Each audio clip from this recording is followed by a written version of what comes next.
about their experiments as you're busy experimenting with your own venture concepts. So as I said, on Canvas, is anyone on Canvas right now? It's okay if you're not. So if you're there and you see the assignment, click on those links and let me know if they're working or not. So rather than any sort of lecturizing stuff, you can review that material. I think it's great. I actually think it's great stuff. I really like listening to those guys talk about their businesses. It's better than me talking. And that's what that's for. So we're going to do that. So that's up there. Before we get started with the talk, I wanted to do two things. One of which was have a dialogue with you about logistics in the classroom, specifically how the arc of the remaining 4 or 5 sessions. I can't remember. We have 4 or 5 sessions to deal with. So we have. I'm sorry.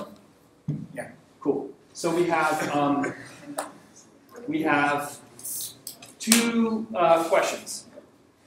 The first is what is missing, since we're going to talk about experiments, dashboarding, product market fit, and business model components, all of which in the next, we're talking about this tonight, this tomorrow, or sorry, this next Thursday, and then our final piece is on the components of our business model.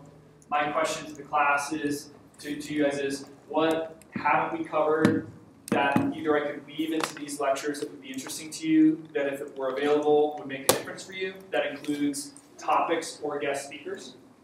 And then the second question, which I'd like to tackle first, is you'll notice on week N, whatever week the last week thing is, I have a note about a long format exam given at my discretion.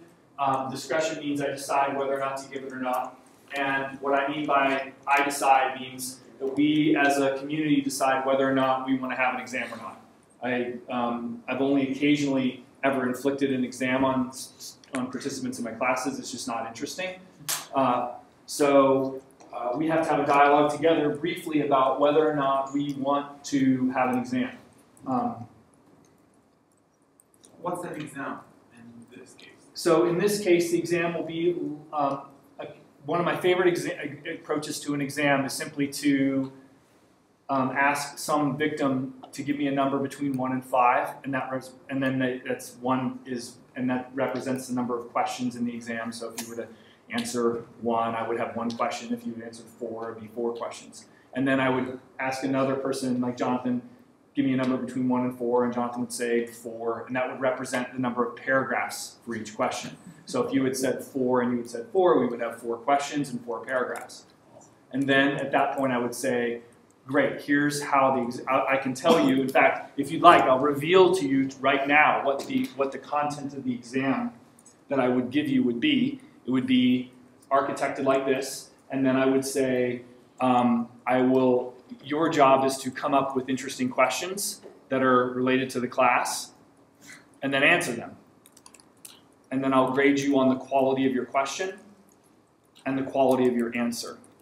Right? The advantage of that is that there is an exam, and the other advantage of that is that you get to decide what it is that you want to learn. The disadvantage of that is you'll be graded on the quality of your work, which means if I get really interesting questions from you and Jonathan gives me like, what is entrepreneurship, and then gives me 4 paragraphs that he copied from Wikipedia, right, I will grade you appropriately, meaning there will be grades. So the downside of an exam is it becomes very, very clear, very, very quickly using an exam like that, who actually did work and who didn't. It is a winnowing device, and I use it appropriately. So classes that like to be winnowed or like to be challenged, they choose an exam. Other classes choose to not do exams for various reasons, one of which might be that, I don't know, maybe you have a venture idea that you really, really care about, and you want to take all the amount of time that you would have spent intellectually developing that exam question to focus on the business idea. I'm neutral about it, right? At the end of the day, the learning objectives I get are the same. I have an engaged class, as evidenced by your activity on Canvas and your dialogue. I'm not confused about who's paying attention and who's not. And by the way, genuinely, I don't care whether you are or you're not, because the labor market will sort you out, right? I'm not. I'm genuinely. I mean, there's ha ha ha, but not really, right? I'm serious like a heart attack, right? If you're like Paying attention to the final 4 results rather than reading material, great. Don't be confused when 15 years from now you're in a job and you're getting passed over for promotion. It's because that's how you roll, right? So don't just put away the Tums and don't have an ulcer about it and just have a mid-level management job your whole life. It's totally cool by me, right? So I'm open to finding ways to make this experience one that amplifies your learning efforts. If amplifying your learning efforts means, oh man, I want to think about 5 really hard questions, one of which might be, I'm making this up, pick three impossible medical device problems and solve them. That would be a very interesting exam question, right? I could imagine being totally enchanted with that exam question. And you might think that that's interesting. Some of the other, you might say, I don't want to do an exam at all, and I really want to focus on my thing, the class. So I'm open, right? That ultimately you guys get to say, because it's your learning environment to decide how it goes. Yeah? What if we do kind of both? I mean, it's like, I think some people might have an idea that really want to pursue, some others might not. Yeah. So I've had classes choose a blended approach, right? There's no ironclad law that we have to choose one or the other. That's not a problem. In cases where people have chosen both, some classes have elected to use the exam as extra credit, or in some cases use it as a substitute. I'm actually neutral about how that plays out, right? That's fine by me. However you guys want to do it is totally cool.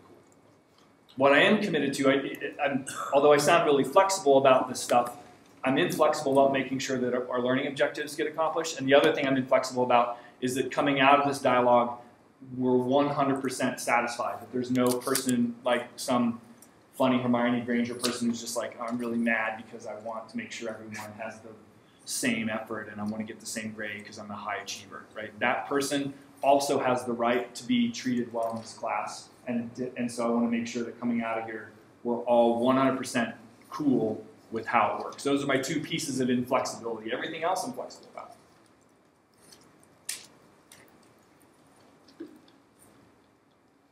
Are we supposed to talk at this point? We're just having a dialogue now. I'm open to what you guys have to say about it. I just assumed work on the project that we have as opposed to the exam. So the risk associated, that's great. So the downsides, the risks, the trade-offs associated with that are that you're putting all your kind of educational eggs in one basket. And in some cases, group work turns out to be really explosive. So you can imagine having this drama-filled experience. Again, just sharing with you all the ways this has played out, right? I've been doing this ever since I started educating. I've seen it kind of do all sorts of amazing stuff. I've seen classes choose all sorts of different solutions to that problem. I'm open to a solution that I haven't considered before. Yep.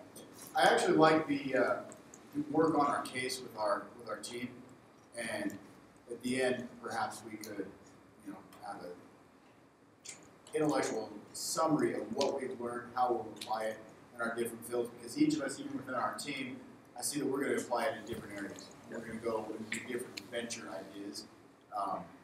And that way, I mean, we're working on the same thing. We're going to have different takeaways, and that way we can show that what we're learning here, number one, that it's what you're teaching us is applicable, and you might be able to use it for future classes, but that we're getting something in.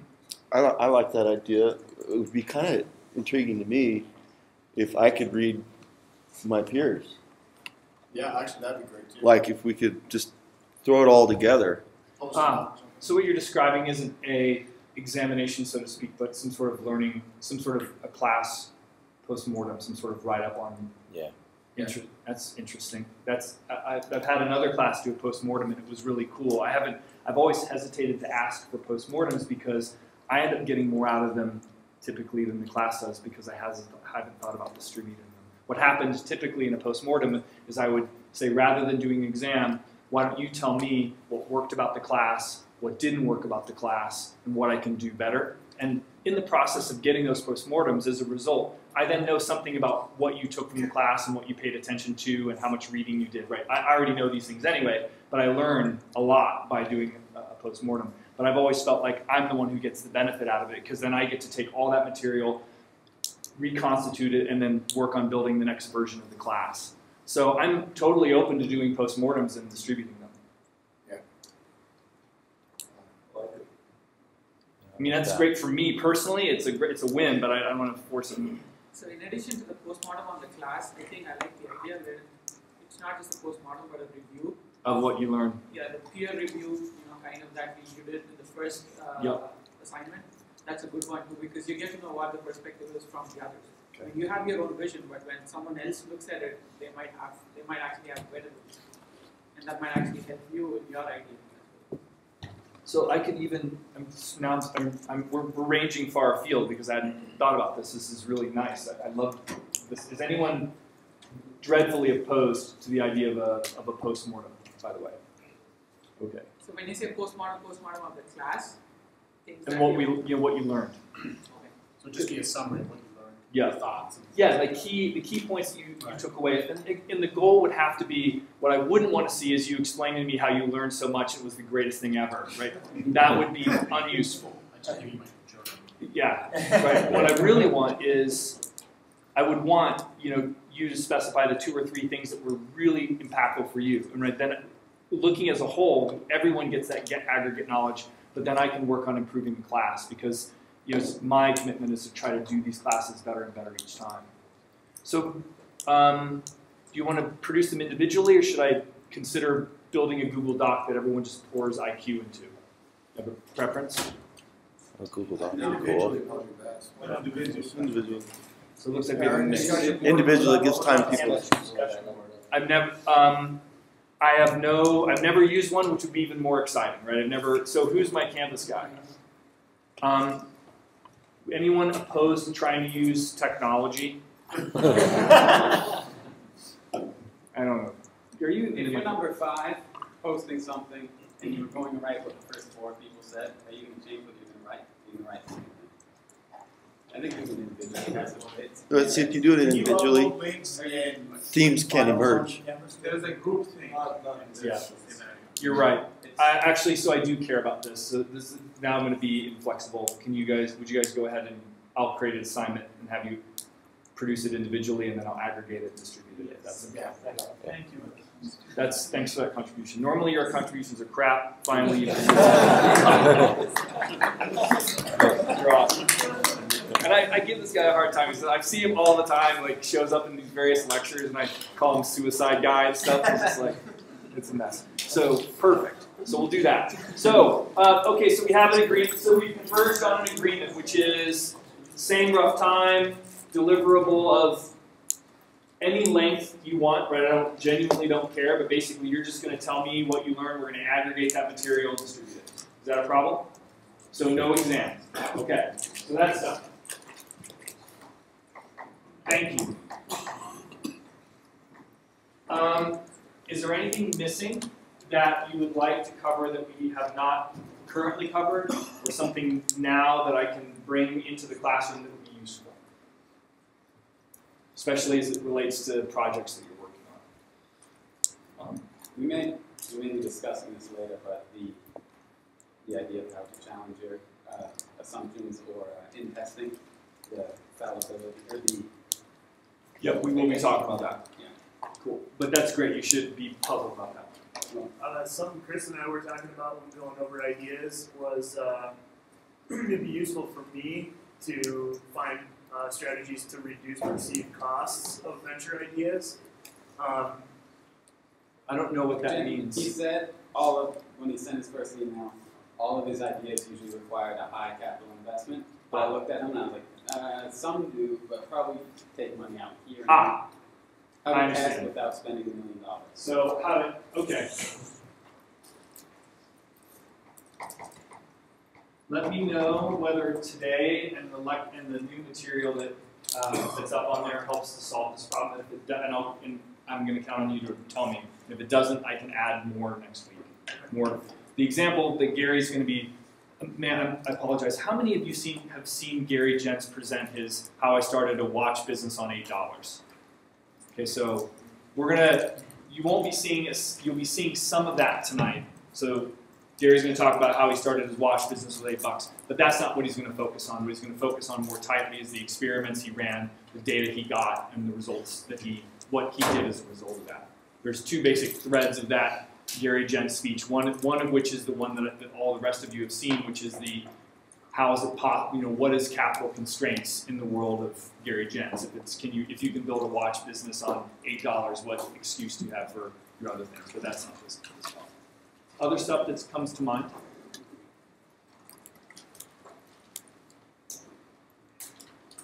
Surprised. Yeah. Say I don't necessarily want to get overly technical, but maybe if there's any discussion around just websites in general, not obviously like developing and designing them, but basically I guess partly what Gary did in terms of putting his up and how he went about that. Okay, so I can either address that in real time, or I can stuff some things into the canvas for you. And feel free to poke at Gary today when he comes in and talks. Right, this is your opportunity to drill him, especially those of you who have seen this presentation before. Feel free to really probe him and make him talk more about that stuff. Yeah. What about venture financing? How do you, what are some good ways, or how do you get comfortable? Yeah, I can. So I'm happy to talk about venture finance. I typically don't, just because it's my wheelhouse, and I figured people would hate to hear me talk about it. I'm curious, is entrepreneurial finance an interesting topic? Do you guys want me to talk about how one goes about raising money? Actually, Yeah. By show of hands, who's taking the entrepreneurial finance course here? So Which course is that? that would be, well, not mine, so it's 5 weeks worth with Joe Grover. Yeah, I took that one, but it wasn't really for entrepreneurial. It was not actually knowledge. All right, so let me ask you a different question. Yeah, I think so. This is a venture capital class. So the venture capital. So not a entrepreneurial finance for entrepreneurs No, class. how to be a VC, like how to think like a VC, effectively. Yeah, just basically chop. Sorry, I've got this is. You're right. I was about to go. That's easy. Just chop 50 IQ points off, and you're just as smart as every VC. Now this is going to get on YouTube and I'm going to screen that. I can swap out. I could, no problem at all. I'm pretty committed to this next week's lecture because it's new material. It's parts from the script, and I'd like to keep it. But I can remove the business model components. I can do that as a series of online videos, and I can have Ken Kroll come in and talk about venture finance as an entrepreneur. Like we could talk about entrepreneurial finance or venture finance from the entrepreneur side, like how you go about thinking about raising money, what that looks like, blah, blah, blah, blah. I can do that. I'd be interested, definitely, like on the ground as an entrepreneur raising the money, not to probably No, like from the VC I do perspective. understand the difference. So I don't want big. I personally wouldn't want big picture stuff. I feel like that's all we get. Yeah, But I like get it. really, there's something that you have, you really want to get it off the ground. I can do that. How I would do that, here's how I'm thinking out loud about it. So Ken would still stay, and I would bring in a panel of individuals who have raised money, who have actually routinely raised money.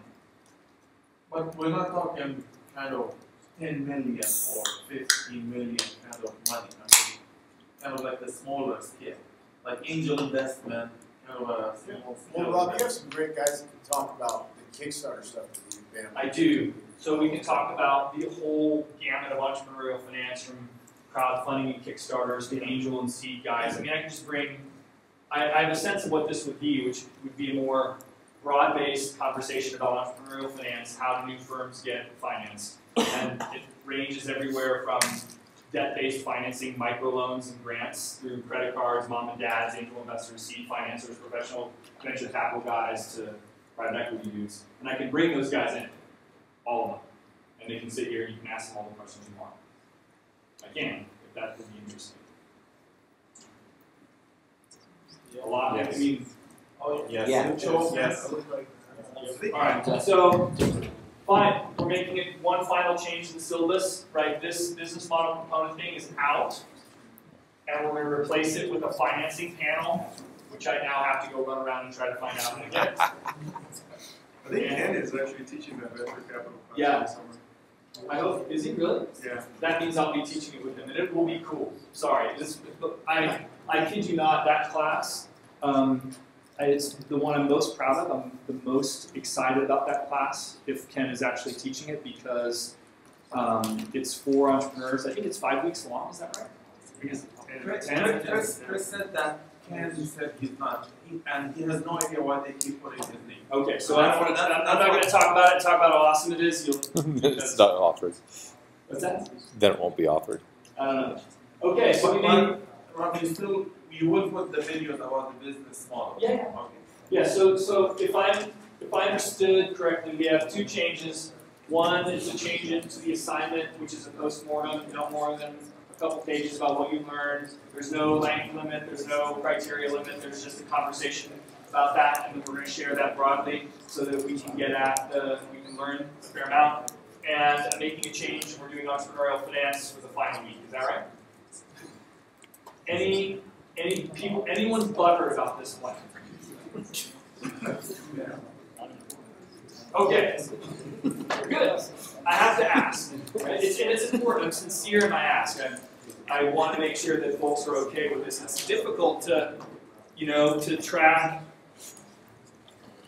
Part of the challenge of creating a course on the fly with the community is there's a level of ambiguity that goes along with that, and everyone has to be reasonably playful and okay with it for that to happen. And sometimes that means the final exam goes away, but that's how that's got to be. So the conversations that I want to have with you are in. Oh, good. My guest speaker is on the way. Sorry about this.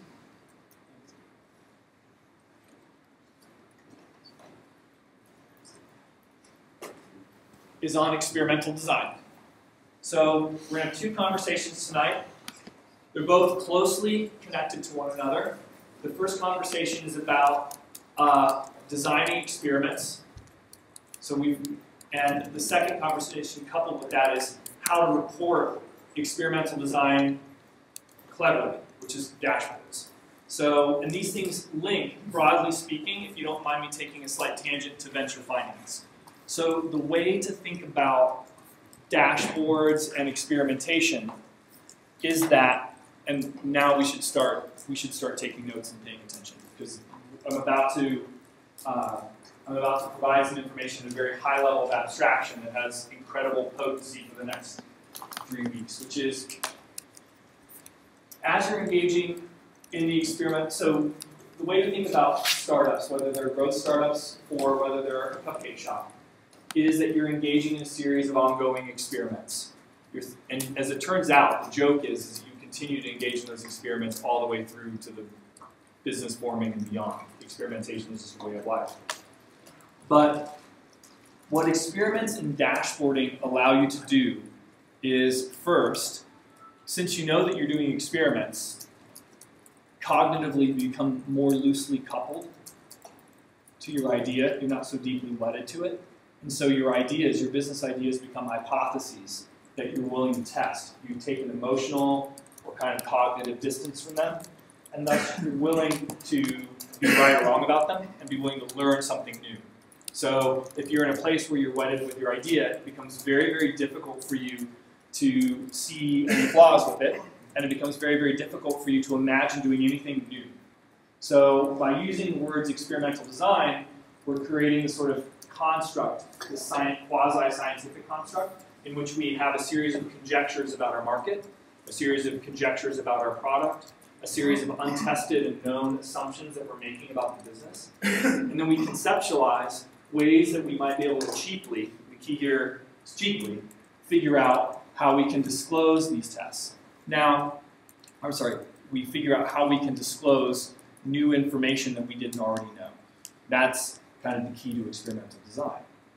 On the reporting side, why dashboarding is interesting and why you dashboard is because this is a super important point. And I'm going to just simply reference the Jack Dorsey video on Instrument Everything, which if you haven't seen it, it's 1 minute and 45 seconds, and I'm just going to cite it and use it as my reason, my appeal to authority. That consider in this classroom and going forward that the difference between businesses that work and businesses that don't work is a function of the individuals who are engaging in the business work, instrumenting up front. So what I'm trying to give you, in the same way that you want to like know the secrets of venture capital and know how to get financed, this actually will help. This will help you, because another important secret is the secret of instrumentation. I'm going to show you a coffee shop that I created, and you're going to see the instruments that I used on day one. Now, they're not that fancy, and it's a spreadsheet. But the point I'm trying to get at is that there's a way of thinking about the world that great entrepreneurs have. Jack Dorsey being a great entrepreneur now, especially through his experience fumbling through Twitter, where Twitter was not well instrumented, and as a result, both the business, the users, and the technology were flailing around for 3 to 5 years. And not sure, do you guys even recall the biggest problem with Twitter 3 or 4 years ago was the fail whale? It was just crashing all the time, and they didn't even know who the user base was or how long they were on the site or what they were doing. They had no underlying understanding of what was happening in the business. Whereas with Square, in this 1 minute and 45-second clip that on Jack Dorsey, he talks about the first thing that they did was build a user log for their dashboard for their for the Square site. And the reason for this is because they just started instrumenting everything from the ground up. I use the clip, and I'm going to reinforce tonight, just for tonight's dialogue, just consider that the main separator between individuals that are thrashing in the process of building a company and individuals that are really great at building companies is this concept of deep instrumentation by design right at the beginning of the startup process. Just for fun, let's just pretend this is true. And then I'm going to try to make that case over the next 45 minutes. That's the goal. And then my goal tonight is if at the end of this, what I persuaded you, one, if at the end of the day you go, man, when I start a company, or when I start thinking about running some part of the line of business that I have to deal with, or even better, when I get up in the morning and start dealing with my job, I start thinking about my job in terms of instrumentation. Then I win. Let me, because I really want to make this point, and I'm willing to just beat you into submission round because I really care about you. Look, I really mean this. That this is the difference. So there, as I mentioned, there's a velvet rope. And behind the velvet rope, there are great, great, great businesses. So when you're, unless you've like run a budget or you're working as an executive, you might tend to think about what I'm saying about dashboarding as esoteric, or it doesn't apply to me, or that it only applies to startups. I'm going to make another case tonight in addition to the thing of like, I win when I get you convinced that instrumentation is awesome. The second thing is, I win when you realize that there's a whole hidden world where people are doing dashboarding and reporting as a part of their course of business, and that large, sophisticated, well-run companies do this as a matter of course. That's the second point I'm trying to make. So why that's important is that means that this particular lecture, irrespective of whether you want to start a business or not, is really important. Because if you want to speak executive, you speak instrumentation and dashboarding. That is what it means to be executive. So, simple, funny examples. I'm going to start using my own life. And the reason I'm using my own life is so that you're not confused that I'm not talking some book, that I'm not running my own show. So in the same way that I teach people a fair amount of precision execution stuff, I claim next week that another important thing that you need to worry about is executing with precision. I use the same tools that I teach at the Foundry. We use them. And the Foundry runs using those very same tools, right? The principles of recursion, right? So there's no way to talk about this particular part of the class without talking about myself and my own book. And I can point to my own life and go, look, this is how I run my life. And this is how every person that I know that's awesome runs his or her life. So I have nothing else to offer you other than to tell you that if this stuff is mysterious to you, or surprising to you, or new to you, awesome.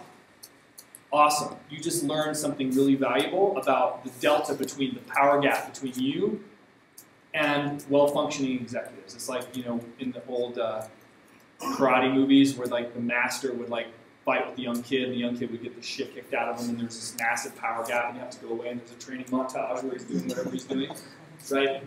The third big win for this evening is if you come away like thinking, holy my God, metaphorically speaking, I need to do a ton of sit-ups. And I'm going to get super hard and have like the 8-pack of instrumentation, and when people punch me, I'm going to be ready to go. So here's my line, right? This is a publicly available piece of software called Datum. And in Datum, this is a little pie chart concerning the effective use of 5,110 hours. So if you do the math, that assumes that it's an 8-hour sleeping cycle. That's 1 year's worth of hours. 5,110 hours is all your allotted time for the course of the year. And that pie chart tells me what I'm doing. And it's updated every week. So I don't need to wonder what is important to me. Because what's important to me is what I spend my time on, where my attention is. And that is that. And I review it every week. And this is the first thing that shows up on my browser. You guys do this? Cool. Oh. Yeah, I'm sure some of you do, right? Just work in this. This is it, right? You have attention is finite. Time is not finite, right? How I get more time is I buy YouTube monkeys to do my coding. Win, more time, right? Attention, not fungible. That's the only thing in life that is not fungible. And so if you don't know where you're directing your attention, you need to start figuring that out. Where does this come from? This comes from an application called Rescue Time. Rescue Time sits on my computer. Unfortunately, it's hard to see here.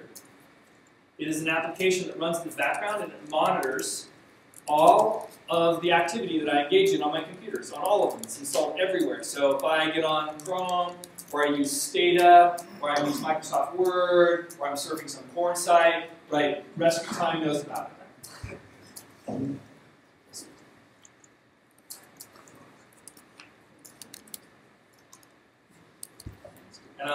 Is this helpful, by the way? Yes. Okay, so making a case for instrumentation. Remember, I'm not just sharing with you my emotional life, although I love sharing. I'm attempting to make an important point. Okay. How am I doing this week? Not so great, actually. So, again, this tracks at desk time. So now we're zeroing in on my life, which is a lot of different bits. And now we're floating in on the pie chart that's where I'm spending my time at my desk. How many hours did I spend at my desk last year? I know the answer. It's 1,400, roughly. 1,400 at-desk hours. You know what I learned last year when I did a report on this? Is of the 1,400 hours that I spent at desk, 60% of that time was productive, meaning where productive means using Microsoft Word, Stata, any of the things that I define. Now the key point around this instrumentation, if you're taking notes, is that everyone's instruments are going to be unique. So what I consider productive, yeah? Does it have to be the foremost window? So what if you have Stata and Chrome at the same time? Is it just the one that you're looking at? That's right. So it shows my focal window, and basically just imagine it's a little stopwatch. What's beautiful about instrumentation nowadays, what's really great, and this applies, you can go to a website called The Quantified Self. What is useful about the world that didn't exist 5 or 6 years ago is that the cloud allows me to be able to install all this software and monitor in the background, where before I had to carry around a little training log. If I were a cyclist, I had to carry around a training log and like press buttons on my watch in order to figure out what my heart rate was and do a bunch of math to figure out what my average heart rate is. Now I carry a Garmin watch with me. I go for a run. I come home. It automatically knows that I'm at home because it talks to the little ant stick, the little stick on my computer, uploads that stuff to there, and goes up to Garmin's webpage, and it dashboards my training time for me. I don't have to do anything. That's what's different. Before, some large chunk of my time was spent administering, figuring out how my time worked. Now I can use Strava. Did you know that my dogs have a Strava page?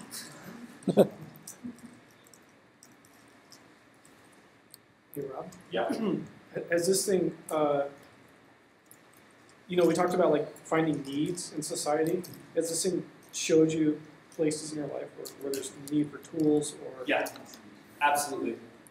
So my dogs, right? So I'm so aggro about this that I carry little Garmin watches. I just attach them to the leashes of my dogs, or I use the Strava thing for my iPhone. And I don't have to you laugh, right? Laugh all you want. Go ahead. That's great. Right? How many hours a week do you spend time with your dogs? When I was doing it, why I'm sharing this with you is not to impress you with how crazy I am, which I am.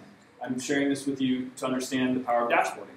An important piece of it, which is, if you had asked me 6 months ago how much time I spent with my dogs, I had a manual number. How accurate do you think my manual number was? Do you think I overestimated or underestimated how much quality time I spent with my dogs? Hell yeah, I overestimated. Because if you were in my Venture Trends class, you discovered that your mind is all broken and continually assumes that you're doing so much more than you normally did. I normally thought I could do 520 training hours. As it turns out, I can actually handle 411. I imagined another 70, 80 training hours that I was doing every year. I made it up. I made it up. And I'm a smart guy making stuff up. Like, I'm vice president of smarting and making things up. So now, my dogs, I track how much time I spend with them, right? And one of the reasons I do this, honestly, is because I do progressive build-ups with them in the spring, because they're a little bit older. I want to make sure that when I take them out, right, that they're you know, I'm slowly but surely building their activity up in the same way that I would slowly but surely build up my own, right? It's improving the quality of my life, allowing me to know how much time I'm spending with my pets, blah, blah, blah, right? But the important part is automated. I don't have to do anything. I just basically turn the thing on as we walk out the door. When they come back, what's really fun is you put the watch on them, and then you just I sit around at the park, and then I just see the GPS locator just basically has them running all over the place. It's pretty awesome. Right. So, Strava is an example of an automated piece of data gathering instrumentation bit for your personal life that you couldn't have had 3 years ago. It just didn't exist. So here's my rescue time dashboard. Not doing so good this week. And I'm failing. Here, that's embarrassing. So that blue bar is how much time I've spent in email applications. 4 hours and 45 minutes. My goal in 2013 was to spend 30 minutes a day, because as it turns out, I was spending 10 hours a week in 2012 on email. I was spending more time doing email than I was on the bike. I was spending twice as much time in email as I was writing papers. Now, here's some interesting facts. I'm actually a super productive scholar. I'm really productive. And what I learned by tracking my time for an entire year was that I could do 60% more scholarship if I just got my shit together with my time. Right, so I'm using, this is an individual level example of a phenomenon that we can then aggregate up to examine at the organizational level. Dashboards ought to provide for individuals and organizations those aha/oh shit moments where you realize, oh my God, I thought I was really productive. In comparison to my peers, I'm incredibly effective. But despite that, I'm wasting 10 hours a week on email. So, anyone want to give me some? So imagine you found that out. What advice would you give me for email? What could I do? Yeah. Batching. Only do like an hour at a certain time of day. Yep. To compare stuff. That's great. So batching. So it's perfect. So I started batching by having this little guy here called timer. So you're right. I now set a timer for 30 minutes.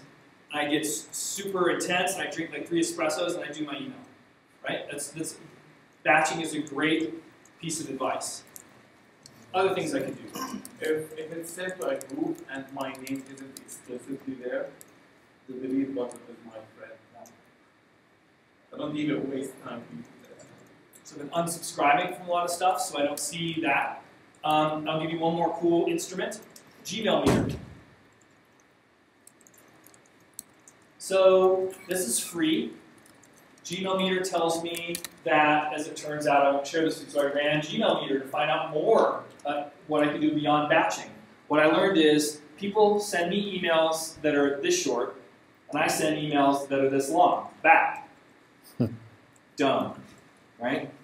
So I started seeing the trends, who I responded to the most, et cetera, et cetera. Not only did I start batching the 30 minutes, but I actually started batching communications with people. So Ken Kroll and I trade, as according to Gmail Meter, 50 emails, 60 emails a week.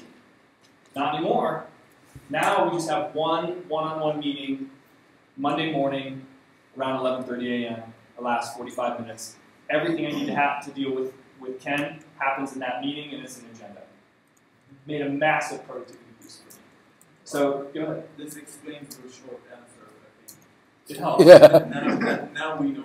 Yeah, and I'm still working with this. I'm sharing with you what's happening with me in real time, which is I'm learning a lot about myself through the process of this instrumentation and looking at where I spend my time. I spend a lot of time doing email. Some of that may be appropriate, but some of it isn't. You know? Oops, sorry.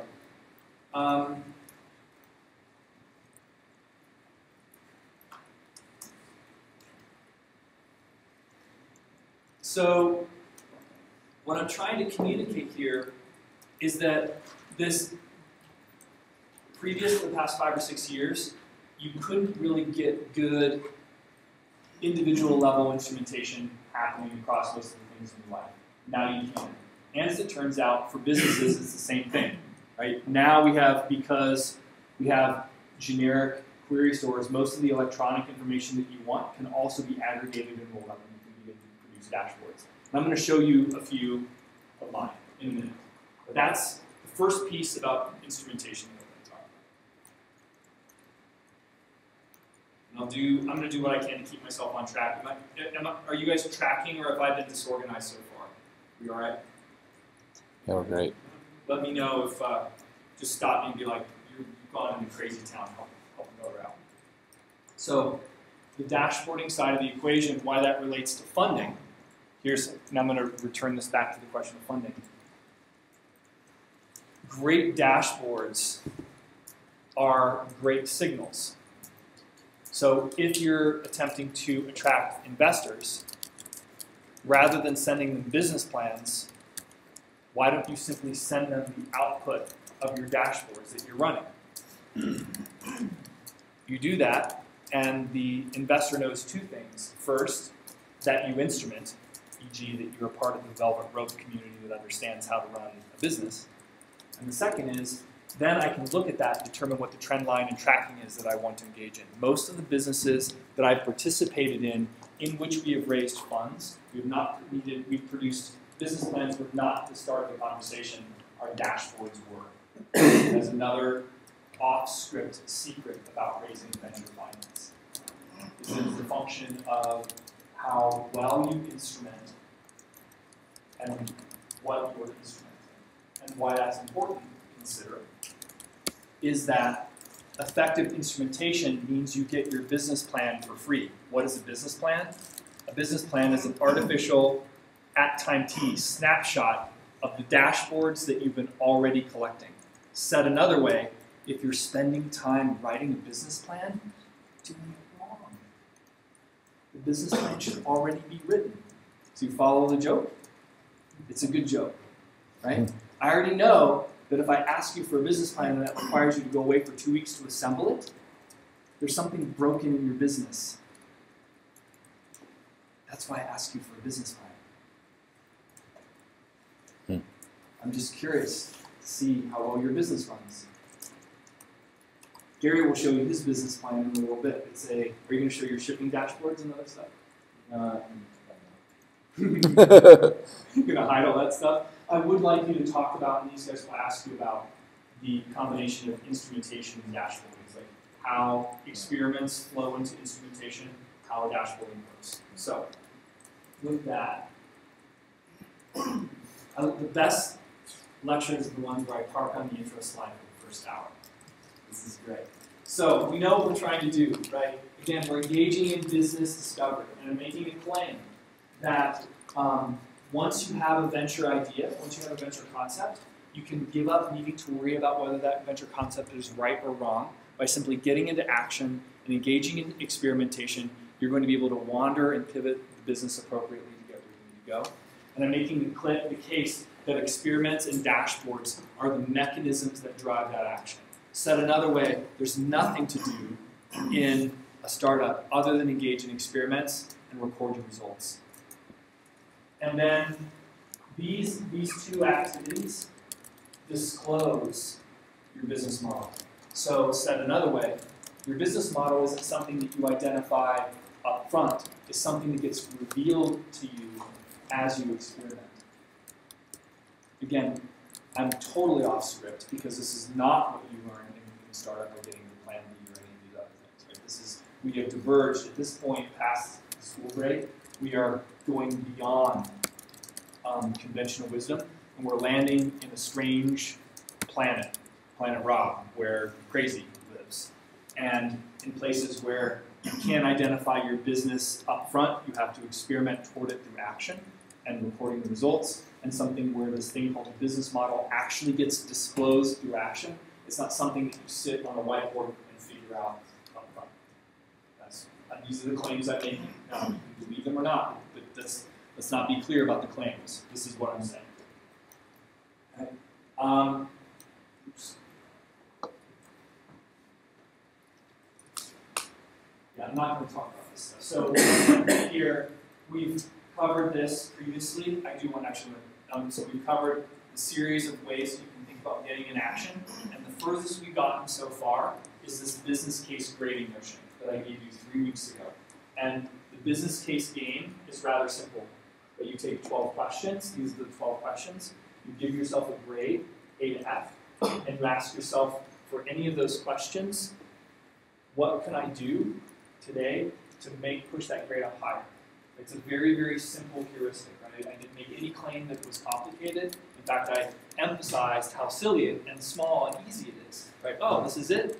You just play a game? You play a game and go from A to F, and then like you move up, and the whole goal is to get you into action, because if you know what the grades are and you know what to do, then you can decide what to do. And I should point out that, and I may have mentioned, did I mention this? Right? There's a guy who has like a private jet in Santa Barbara who like makes his whole business doing this very simple game. So before you laugh at me for having such a simple game, remember that I stole it from some other guy who's a lot smarter. So let's talk about me, because that's really what I want to talk about. So I went to Paris in last December. It was awesome. I used Airbnb. You guys use Airbnb? Mm-hmm. So it's amazing. The internet is so hot right now. You can do some amazing stuff with it. And you can find Airbnb is a Y Combinator startup. Its main feature, has a beautiful interface that allows you to search for people's apartments that they either have a spare room or they're going away for a month and they want to do a short-term sublet, and they'll find it for you, and you can find them all over the place. And I use Airbnb to find my place. As it turns out, I found, if you don't know Paris, there's a place called La Fourche. It means the fork. There's a fork in the road. The left side goes to this ghetto area, and the right side goes to this really awesome area where all the cool people are. And I was actually posted up in the ghetto area. It was epic.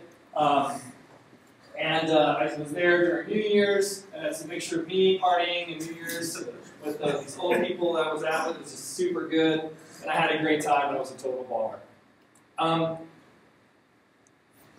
But the experience of using Airbnb made me think about doing something interesting, which was, I really like these month-long vacations, right? And it cost me, as it turns out, all in to go to Paris, about $1,800 bucks. It cost me $1,100 for the monthly rental, for the short-term rental, and then I ate at home because I could save money and I walked everywhere. I'm like, yeah, it's not much money. It's less than $2 grand. And I was like, man, I wonder how much of my life could I subsidize using Airbnb so that I could go away and travel and sublet it more, right? So how could I use Airbnb to rent out my place, my little apartment, either a room in that apartment, so I can earn enough money to basically then run off and take the sublet it for a month and basically make money for going on vacation, because that's how I like to roll. How can I make money to go on vacation? That's what I wanted to do, right? So the first experiment that I ran, now see how we're talking about experimental design, a very simple idea, right? How can I make money to go on vacation? How could I make my vacations profitable? So, what did I do? This is a cheap iterative experiment. I listed my apartment on Airbnb with zero intention of accepting any offer that I received, simply to find out whether that was a crazy idea or not. That was it. But I could have done it with Craigslist or whatever. But Airbnb is cheap. It's free to list. And then people offer to stay in your place. And so what I figured I would do is I'd list it, and then every time someone would say, I want to rent your place, I'd say, oh, it's totally booked, sorry. Right? And in so doing, I could figure out what the demand parameters were. This is a basic experiment. So when we're talking about experimental design, right, this is not like it's complicated. Right? This is the simplest, cheapest, dumbest first experiment out of the gate. I'm sure you guys would have spent 11 seconds thinking about it. You would have done a similar thing. So here it is. Oh, by the way. This right. Yeah. So you guys know about this, right? If I share my Party Rock story. Yeah. So if you think that this idea, this cheap iterative experiment idea, right? I'm just like, ha ha ha, funny professor, blah blah blah blah blah, right? Look. Every time you go to a website and there's something that you want, and it says, you click on the button that says coming soon, and you click on it, it says, oh, we're all sold out, you just got experimented on. Right? And this happened to me. Right after I came back, after knowing, even though I know all this experimentation stuff, I saw these Party Rock shoes, and I wanted them. Like, I could not imagine not going to an academic conference wearing Party Rock slip-ons and just doing my thing. And this song was really big at the time, right? And I was like, this is going to be epic. And so I was like, I clicked on the Party Rock shoes thing, and they said, oh, it's unavailable, coming soon. And then there's a button that says up there, notify me when available, right? You see, I'm not the only cat who thinks this is a good idea, right? What were the Party Rock guys doing? What they were doing was they're waiting to see if there's enough demand for Party Rock shoes, and you get your name and you notify them, and when they get 400 people who are interested in buying them, that's the minimum order quality from China, where some small Chinese person with tiny hands is pasting Party Rock on there, right, as fast as they can, with some other guy going, go faster!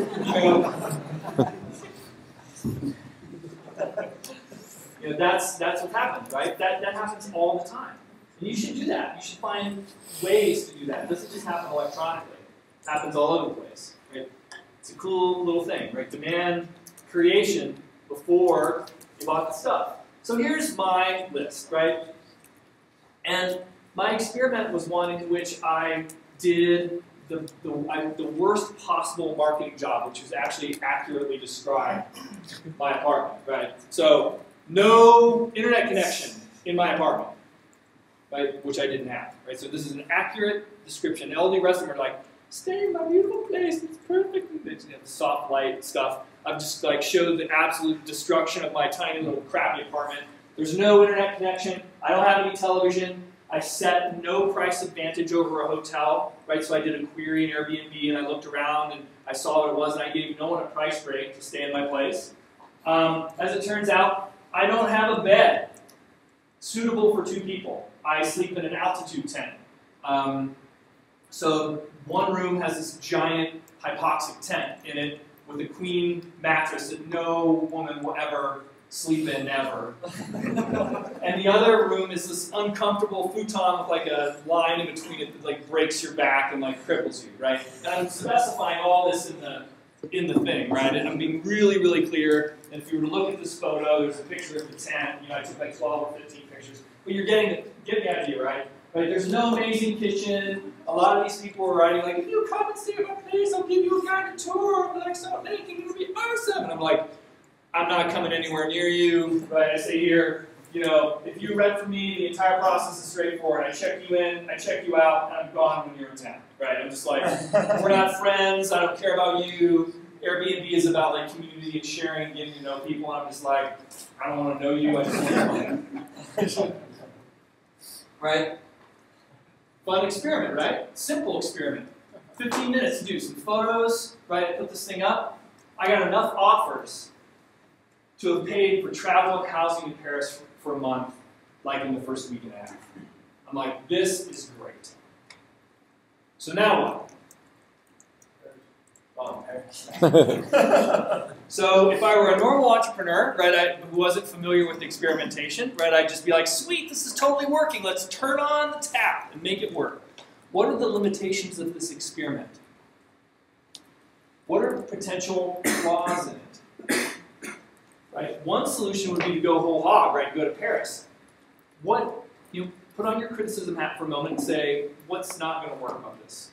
Well, one thing is you got offers where you didn't take any money from anybody. So yep. It's one thing saying, man, I would pay $10,000 to live there for just a week. Yep. But when somebody gives you the check, then you say, it's not. Great point. So again, if you're taking notes, right, revealed preferences are not the same as stated preferences. By the way, what I'm doing right here is rife with theory. If you took a marketing class, or this is marketing 101, or start moving into A/B testing, like trust me, there's a freaking iceberg of theory underneath here. One of which is, great point, revealed preferences are not the same as stated preferences. What's some other things that's awkward about this experiment? Just the conversion. I mean, so you might have something, let's say 2 nights. Well, what about the rest of the time when you're in Paris? Yeah. I mean, how are you going to make those? How are you going to make those transactions for the entire time you're gone? Yep. So I have no process through which I do check in or check out. I'm assuming in this, one of the key assumptions that I've made, you'll notice from last week, you're listing out your core assumptions, right? A key assumption is that it's frictionless, right? That transactions are going to be frictionless. There's not going to be any problem with this check-in, check-out problem. Another assumption I'm making is that all of the offers that I had didn't mutually overlap. What's a nightmare scenario? Maybe I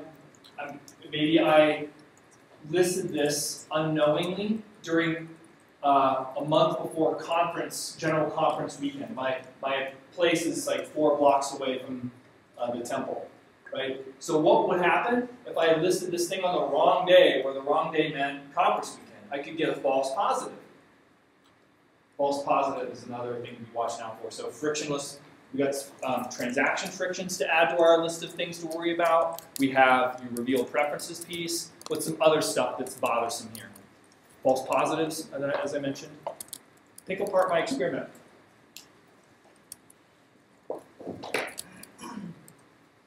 Yep. People could be experimenting with you at the same time.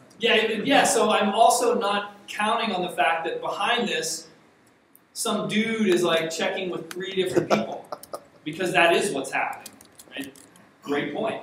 You have no quality control over who you're selling it to. You might rent this out to somebody, and you come back and all of your stuff's gone. That's a problem. I didn't consider that, right? I did nothing. Well, to me, this is such a crappy app. Who would say yes to it? Like, lots of people, apparently. But, I mean, is it legit, though? Is what legit? Like, are them saying yes legit people? Oh, so I'm like, what's wrong? They just laughing and saying yes. No, so let's take as axiomatic that these are reasonable people with reasonable requests. What a lot of the folks wanted is they were coming in for outdoor retailer. As it turns out, one of the issues was when I was getting the responses, when they respond, they say, well, I'm coming in for outdoor retailer on these days, or I'm coming in to go skiing on these days. And so what I did learn in doing that was that I did get a lot of offers. A fair number of them overlapped, and they were blocky in 2 or 3 related pieces. So I couldn't identify any long-stay people, and what I could tell is it was conference-driven. It was outdoor retailer-driven, right? It was ski vacation-driven. So it wasn't clear to me that I had seasonality, and it wasn't clear to me that I could make this work for a month. So here's me listed in there with all these different spaces. You can see that, I'm Cherry Avenue space. Yeah, I'm like, that Cherry Avenue space is like right near my house for $45, and there's me for 72. Right? I'm like, not Cherry Avenue space. It's a competitive market. I'm in there, and I'm getting offers. So, classic next experiment was I engaged in A/B testing. So A/B testing, I've explained cornflower blue to you. discussed cornflower blue in this class? Oh, okay. It's not familiar. Okay. How does Google decide Oh, yes. what color link to make its AdWords? The customers decide. How do the customers decide? So, well, no one cares about the crowd being wise. The only thing that Google cares about is that one shade of cornflower blue achieves 0.0001% more click-through rate than the other one does.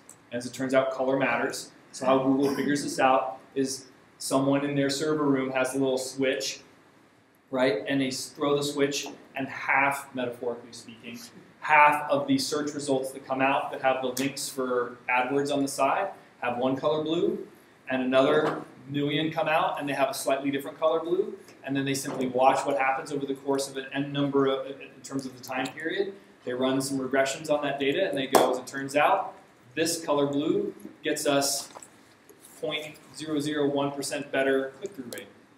That's called A/B testing. So, I'm not Google, but those things apply. So I engaged in A/B testing here. My variables that I can play with and that I played with over the course of a few weeks were I can change walk downtown 30 minutes to mountains in ways that don't attract or overly attract ski people or folks that are convention oriented. It was clear that that walk downtown 30 minutes to mountains got me precisely the clientele that I thought I would be getting. Ski people and conference people. Right? You can change, obviously, the price. Right? So how do I know how much to rent this room out for? Well, one way is I could just sort of guesstimate, and I could leave money on the table. The other is I can spend a week changing the price and figuring out where I'm getting long stay people, short stay people. So I'm looking for that optimal 5 to 7 day stay, 9 or 11 day stay, and a certain price associated with that. If, as it turns out in my experiments, if you raise the price, you still get as many offers, you just get more people, because business people are not price sensitive. And so they're staying for 2 days, they're less price sensitive. If you have a $100 a night stay, and you're staying for 1 night before a outdoor retail or 2 nights, and your employer is paying for it, you're cool with that, right? But a month of $100 a night stay is not so good. So if I had it at $100 a night, I got business people who were willing to stay for 2 days, or people who wanted to come for the weekend. I dropped it to 60 or 40, and all of a sudden I had people wanting to rent the space out for a month or 2. You see the difference, right? So the question of how much should I charge depends on what kind of customer I want. That depends on what my objective function is. And how do I figure all that out? I simply change that price and wait a week and learn something. I also changed my photo. I changed some of the listing photos. I changed the description. Right. Now, Rob, on this, can't you put in a minimum stay that you want to have someone say, I could. I only want it for a week? Yeah, that's a new feature. I'd love that feature now. If I were doing this, I would totally do that now. And you guys, I'm sure if we sat here and did the dialogue, we could come up with 100 new other ways that we could A/B test. Right? So A/B test 3, 2 apartments. So at the time I was dating a girl. She didn't stay at my place, but as it turns out, she had her own apartment. And it turns out her apartment, no kidding, was only like 3 or 4 blocks from my place. Right? Really awkward when we broke up. But as you can see, she's way prettier than me. And she smiles a lot more, and her place looked a lot better, and she took better photos. And then we basically started to see how much we could get from both of them, because what we were thinking we could do is we didn't know whether or not, we didn't know what would be better. We had essentially 2 properties, right? And it seemed like what we could do is I could just basically abandon mine, metaphorically, and stay with her all the time, opening up my place to be rented out all the time and save the money. But in order to know whose apartment is better, and what happened, we started varying her apartment and mine with the pictures. It turns out, unsurprisingly, men really like to stay, it doesn't matter which apartment that is, if Natalia's name is attached to the apartment and her picture, they like that a lot more than me. Right, that's just how that went. They're all just like, hey, it's be totally awesome, and we'll like hang out, and you can show me the town, you know. And you'll notice things are getting more advanced. Here's my first dashboard. It's just a spreadsheet, right? There's nothing magic about the word dashboard. It just happened to be, in this case, I'll show you some more sophisticated one, but here's the first one we did. We started listing all the stuff, the offer amounts, the listing price, what A/B tests we were using, how many competitors were being listed at the same time, what their low and high points were, and we just dialed this thing in. And as I said, every single one, we're just like, hey, thanks for reaching out. Too bad, we're all booked. Oh, thanks for reaching out. I'm so sorry, we're booked. Right? We haven't spent a dime, and we're figuring out, we can figure out precisely how much we can sell this place for, how much we can rent it out for, when we can rent it out, the time frames of work, et cetera, et cetera. And we use that to what helped you determine how long to run each experiment? Like, was a week more statistical than 2 weeks, or is it just arbitrary? Yeah, in our case, it was arbitrary, honestly. And it was just it's arbitrary in the same way that product market fit is arbitrary. There's some point at which you just feel like you've gotten enough information to move forward, because the goal is not to know or to be right about it. The goal is simply so that you feel like you can close off that option and move forward. So that's a great question, and thank you for allowing me to think about how I did that, because fundamentally it was about action, when I was ready to move to the next action. So doing this, for those of you who are smarter than me, you probably, and since most of your MPs, you've already thought about what I would do next, because the best parts about experiments and getting the results of them is they generate new ideas. It's one thing to generate knowledge that you already wanted to know about. It's another thing entirely when you start getting new ideas. So once I realized that I could start generating cash from these businesses, I thought to myself, this was back in 2010, 2011, right? The capital markets crisis is blowing up. All my friends are losing their houses. Everyone's underwater. Everyone's sad. All the places that I like to live, like Bend, Oregon, is like in the toilet, right? They overbuilt Bend, Oregon. Like every freaking contractor in the Pacific Northwest went to Bend, was hammering like crazy. They built just like all these condos everywhere, right? And now no one can buy them because everyone in America is poor. And I was like, this is awesome. And it's the same story in Leadville. Leadville, Colorado, 10,000 feet in the air, only like not glaciated 2 months out of the year, but it was like this resort hotspot and there's lots of stuff. Now you can buy like a ginormous building on Main Street for like $125,000. This is great. So I use Zillow, another web-based service, to figure out trend lines and stuff. I started finding places where things were particularly painful and overvalued. So I'm running an experiment by looking at Zillow, another web-based site that tells me the difference in value between an offer's price and what the real value of the real estate would be. I figure what I'm going to do is I'm going to go find some place like Bend or Santa Monica where everyone is like screaming and there's baby boomers dying and like pulling money out of their 401ks and weeping and like losing their mind. Park City, Utah, by the way, is another one of these places, right? And I'm going to go in there, I'm going to take cash, I'm going to buy some freaking place, make some boomer cry, and kick him out of his joint, and then rent it, right, and make money, right, because I like making money. And in so doing, right, then I can actually get a vacation home in a place that I would actually want to live, Paris being one of those places. And someone else would be actually paying all that off, and I could rent it. So that's what I did, right? And even better, then I got one of my friends to let me list their place in Park City, just so I can figure out the demand. As it turned out, it was really good, right? Park City is a great place to do this. You can make as much money over the course of the ski season and Sundance as you need to make your dollar an entire in order to be clever. You can go do that yourself, right? Nothing that I described you can all do with no money. I mean, tonight, Zillow's traffic.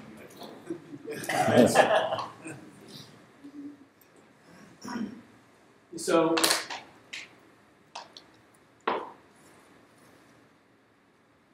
when we do the same thing that I just described, these super cheap experiments at the Foundry, and Gary will talk a little bit about this tonight.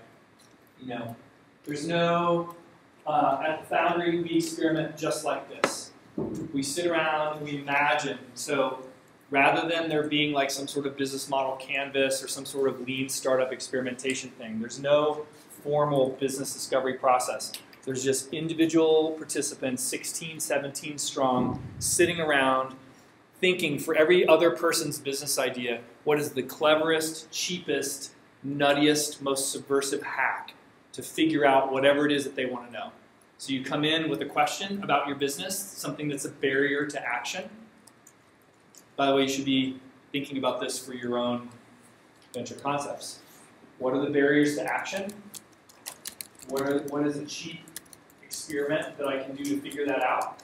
And leveraging the power of your community to figure that out for you. And that is all the Foundry does.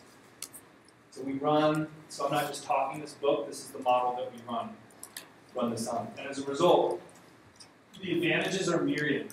We don't have a formal discovery process. You don't need to fill out, there's no business model canvas, which makes people feel really good, especially high achievers. They love complicated canvases with business models on them because they can fill things in and they can feel good about filling them in. You can feel like you're an achiever. See, I filled another thing in. Woo! My whole life's been filling things in. And look, I can make a business doing the same thing I was doing when I was a kid. My parents were patting my head. No incubator, no mentors, no super intense burn the boats commitment. About an hour a week. I'll tell you one other cool story from I learned on my trip to LA last week, where I visited GTA and my friend's pie shop. So her name's Nicole, and Nicole is doing a pie business. And Nicole, you ask Nicole, who's been trained in the Foundry machinery, how she bakes pies. You think and she's a hipster, right? She has like star tattoos and like a tattoo of her boxer dog, and her husband has skinny pants, and she's full on, right?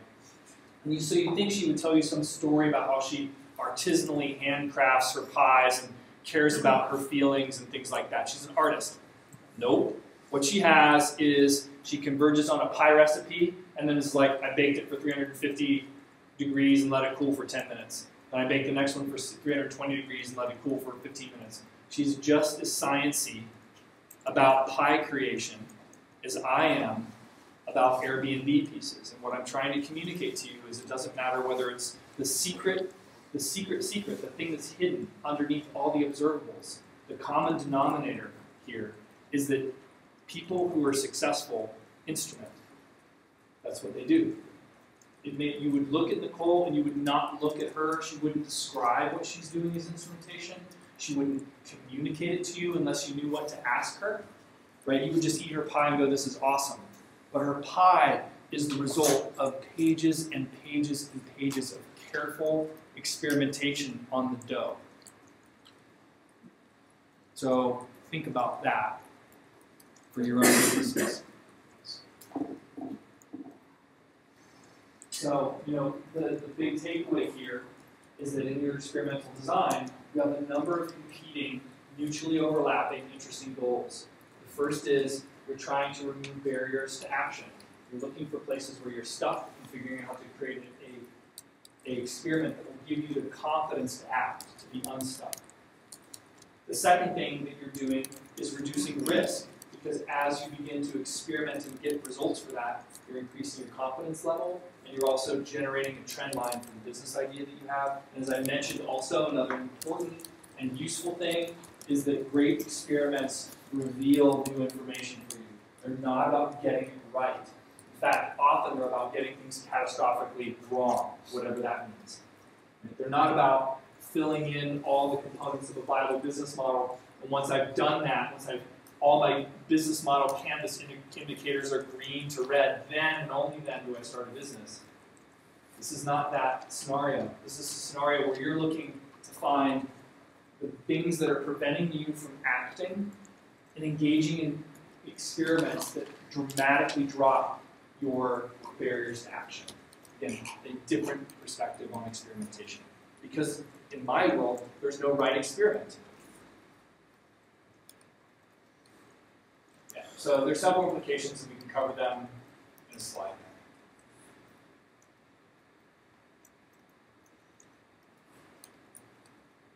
I don't want to talk about that. think that's all I wanted to communicate about instrumentation. And I have one more, or yeah, no, I have a little bit about dashboarding, if that's okay. How are you guys doing kind of energy level-wise? Are you all right? Okay, so what I'm thinking, if that's true, here's how I think we can roll.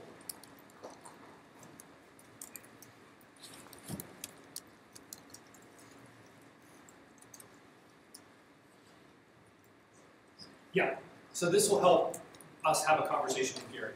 So here's what I'm proposing. I briefly walk through dashboards. I have a couple of key points I want to make. Most of them I've made already. And after I talk to you a little bit about dashboarding, we can take a 10-minute break. So 15 minutes, take a 10-minute break, and then Gary can chat, and then we'll call it a night. Is that all right? Okay, cool.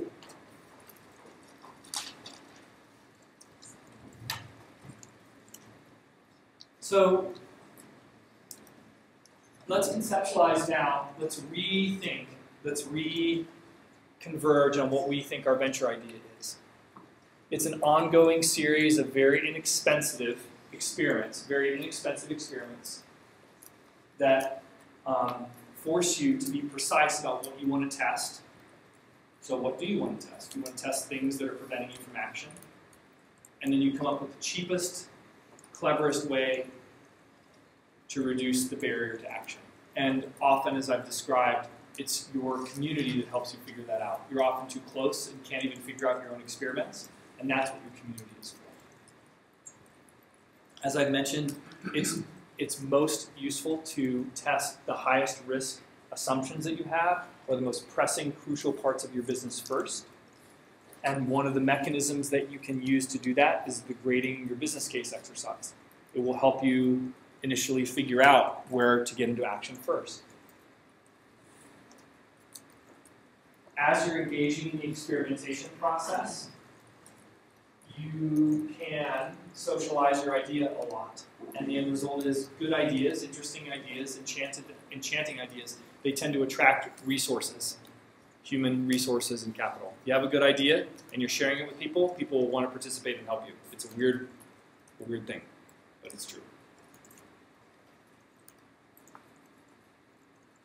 So, when do I go ahead? Question on Reddit is, what advice do you have for, like, you're saying share? You advise sharing as much as possible, or should you try to keep it if it's that great of an idea? So again, I don't want to be overly normative or prescriptive. Sure. However, my general stance around ideas for myself, I'll just share how I think about it. I tend to share my ideas and I don't keep them close to my vest because I believe that one of the biggest barriers to me executing anything big or interesting is attracting capital or resources to the problem. And so I can only do that by sharing. If it turns out, for me personally, and this is, again, I must admit, I've always been this way and been super laissez-faire about it. This is, if I come up with an idea and someone out-executes me, we would call that steals my idea, right? Then I don't view it as theft. I just view it as that person out-executed me. If it's better for me personally that the idea gets out into the wild and grows than it is for me necessarily to be attached to it.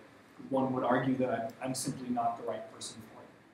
There are several ideas that I've had that are around businesses where the opportunity was obvious, but myself as the builder or creator of that idea was not so obvious. And so in some cases I even introduced an idea to individuals who I thought would be better suited for it. Now, I'm not arguing that one ought to do that, right? But that's what it enables me to sleep at night. I have an interesting experience, and I'm not sure. I'd actually like your advice. I talked to a couple of people, and they were really adamant that they had the best idea in the world, but wouldn't tell me anything about it unless I signed a non-compete. I laughed. I said, "Look, I'll sign your thing." And it was something really dumb, like baking dog pies in Norway or something. They just knew it was $1 billion idea.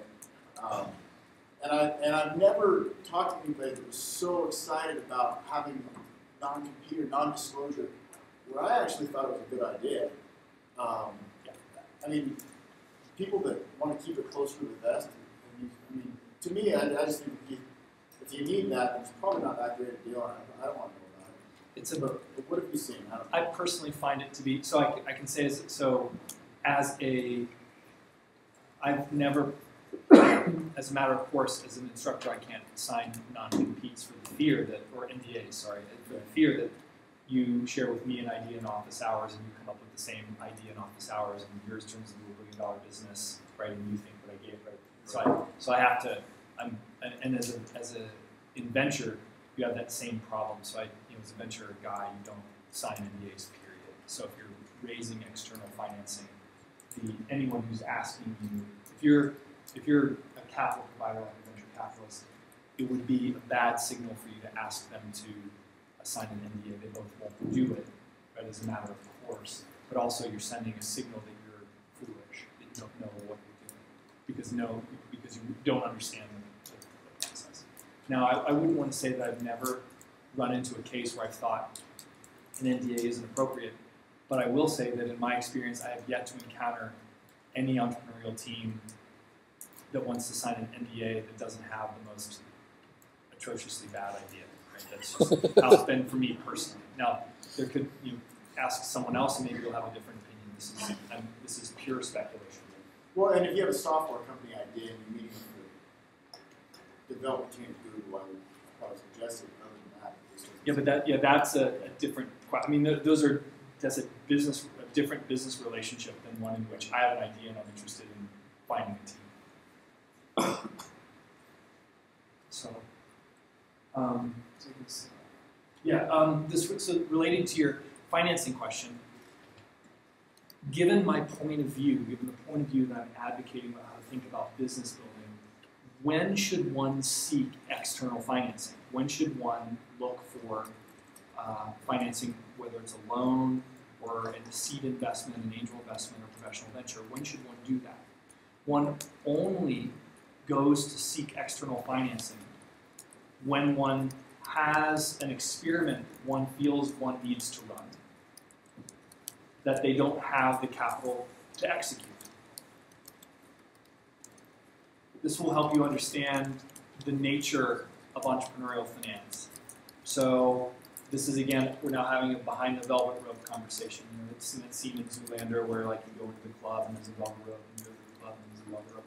There's like 5 velvet ropes, and inside there's the venture process.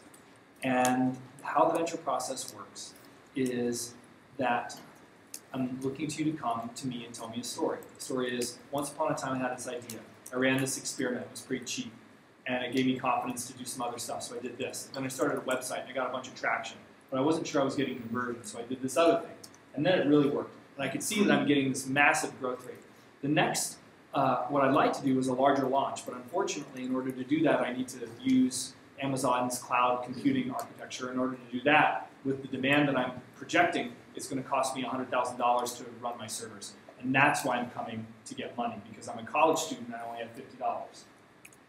And so I'm willing to trade for capital equity. Right? I'm running a series of experiments. I've got to an experiment that I can't do on my own, and I'm coming to someone to ask for money, and I'm willing to trade the money for equity in order to run the next experiment. As the investor, the worst case is when you come to me and give me a business plan and you tell me how it's all going to work out, because I already know it's not, right? I already know that, right?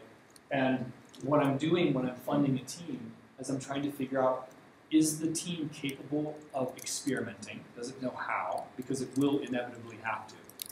Is it capable of learning from the experiments that it's designing? Can it design them?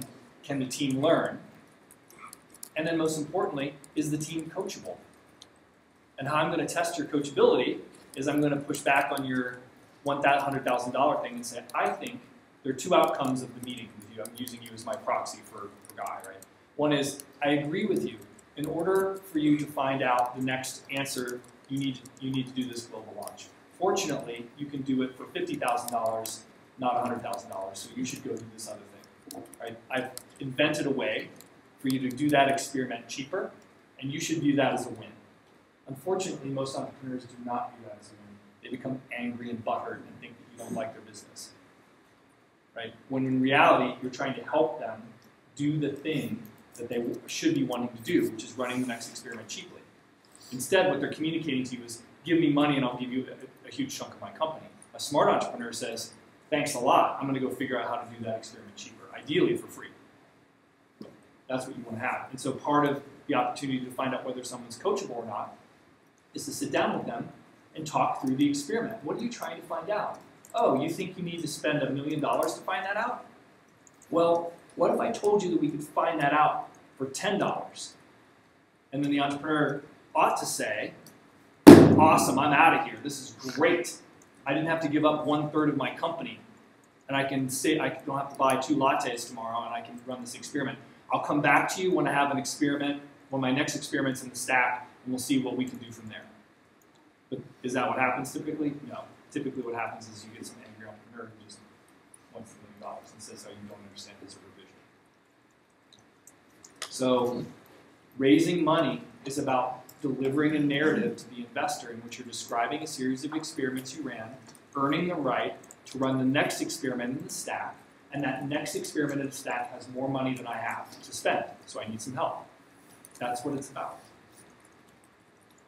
If you can make that case, raising money, actually, that's the venture finance panel. When we talk about this in 3 weeks, the venture people will tell you the same thing, right? This is, what I'm telling you is just a secret. It's just, I'm just telling you. That is how the venture financing model works. So, as I mentioned at the end of the first section on experimentation, right? Good experiments confirm a hunch that you already have. That makes them good, right? Great experiments generate new insight to help you learn. Okay, so let's talk briefly about dashboarding. I actually did this conversation in reverse, and I've mentioned that great companies dashboard. And I've made the case that at the individual level, dashboarding is easier than it's ever been. I've made the case that dashboarding is not that complicated. You can do it in an Excel spreadsheet. But I'm going to highlight a series of businesses in increasing levels of complexity where dashboarding plays its way out. Starting from a very small business, this coffee shop that I created, to a large one. So what are these dashboards? They're merely mechanisms, any mechanism, ideally a standardized mechanism, something that you can use over time, to track the resolution of your experiments and to track the growth of your business. So, and this is an important point, because we've already described the fact that your business is going to wander, right? That you're going to think about your business differently week to week as you begin to explore and experiment. Your business is going to pivot. That implies that the dashboard itself also has to be known. A classic mistake that I've made, and that doesn't get talked about a lot in the business discovery literature, is the fact that there's no one uniform set of instruments. So anyone who's telling you that there's a uniform set of instruments for your business as you're evolving it doesn't know what they're talking about, because you don't know what the instruments are themselves. It's going to evolve. And the point of the metric is not to have a scoreboard or engage in some sort of counting mechanism. The goal of the dashboard, the goal of the experiment, is to generate dialogue and to cause action. It is important to understand the objective function here is not to get it right, not to have a nicely produced dashboard. The objective function is you're creating a framework to begin to have conversations about your business as it's evolving, and an action bias. So if your dashboards are not creating those conversations and they're not causing action, then you're doing it wrong. They help, they're not, actually, so I've said this here. Dashboards are not the meaning of your business. You create the meaning of your business through interacting with the dashboard. There's no meaning out there to be gotten, in the same way that there's no absolute market out there to be attacked. There's a market you're creating. So in order to create it, there's meaning to be made. You make that. So this is, remember, this is the business model canvas, right? So this is, you have this little thing, and can I tell you another funny, can I tell you a pie story? One more pie. Okay, this is great. So Nicole told me one other thing in addition to dashboarding. She went to Google to judge their pie contest, Google in Santa Monica. And so Google, the Google employees had baked a bunch of pies, and because Nicole is famous in the Santa Monica area for her pies, she was invited to judge the pie contest. And she judged it, right? She ate some pie. She said it was like, came back. I met her coming out of that. She was just like, it was the worst day of my life. I had the worst pies I could possibly imagine. But she judged them, right, based on whatever category she judged the pies by. This story does have a point and it relates to the business model canvas. And Nicole was like, you know, I effing hate Google. That's what she was like. It was terrible. These engineers came by and they were like, you know, after the pie judging was over, they were just like, so why didn't my pie win? Like, I baked it just the way it was supposed to.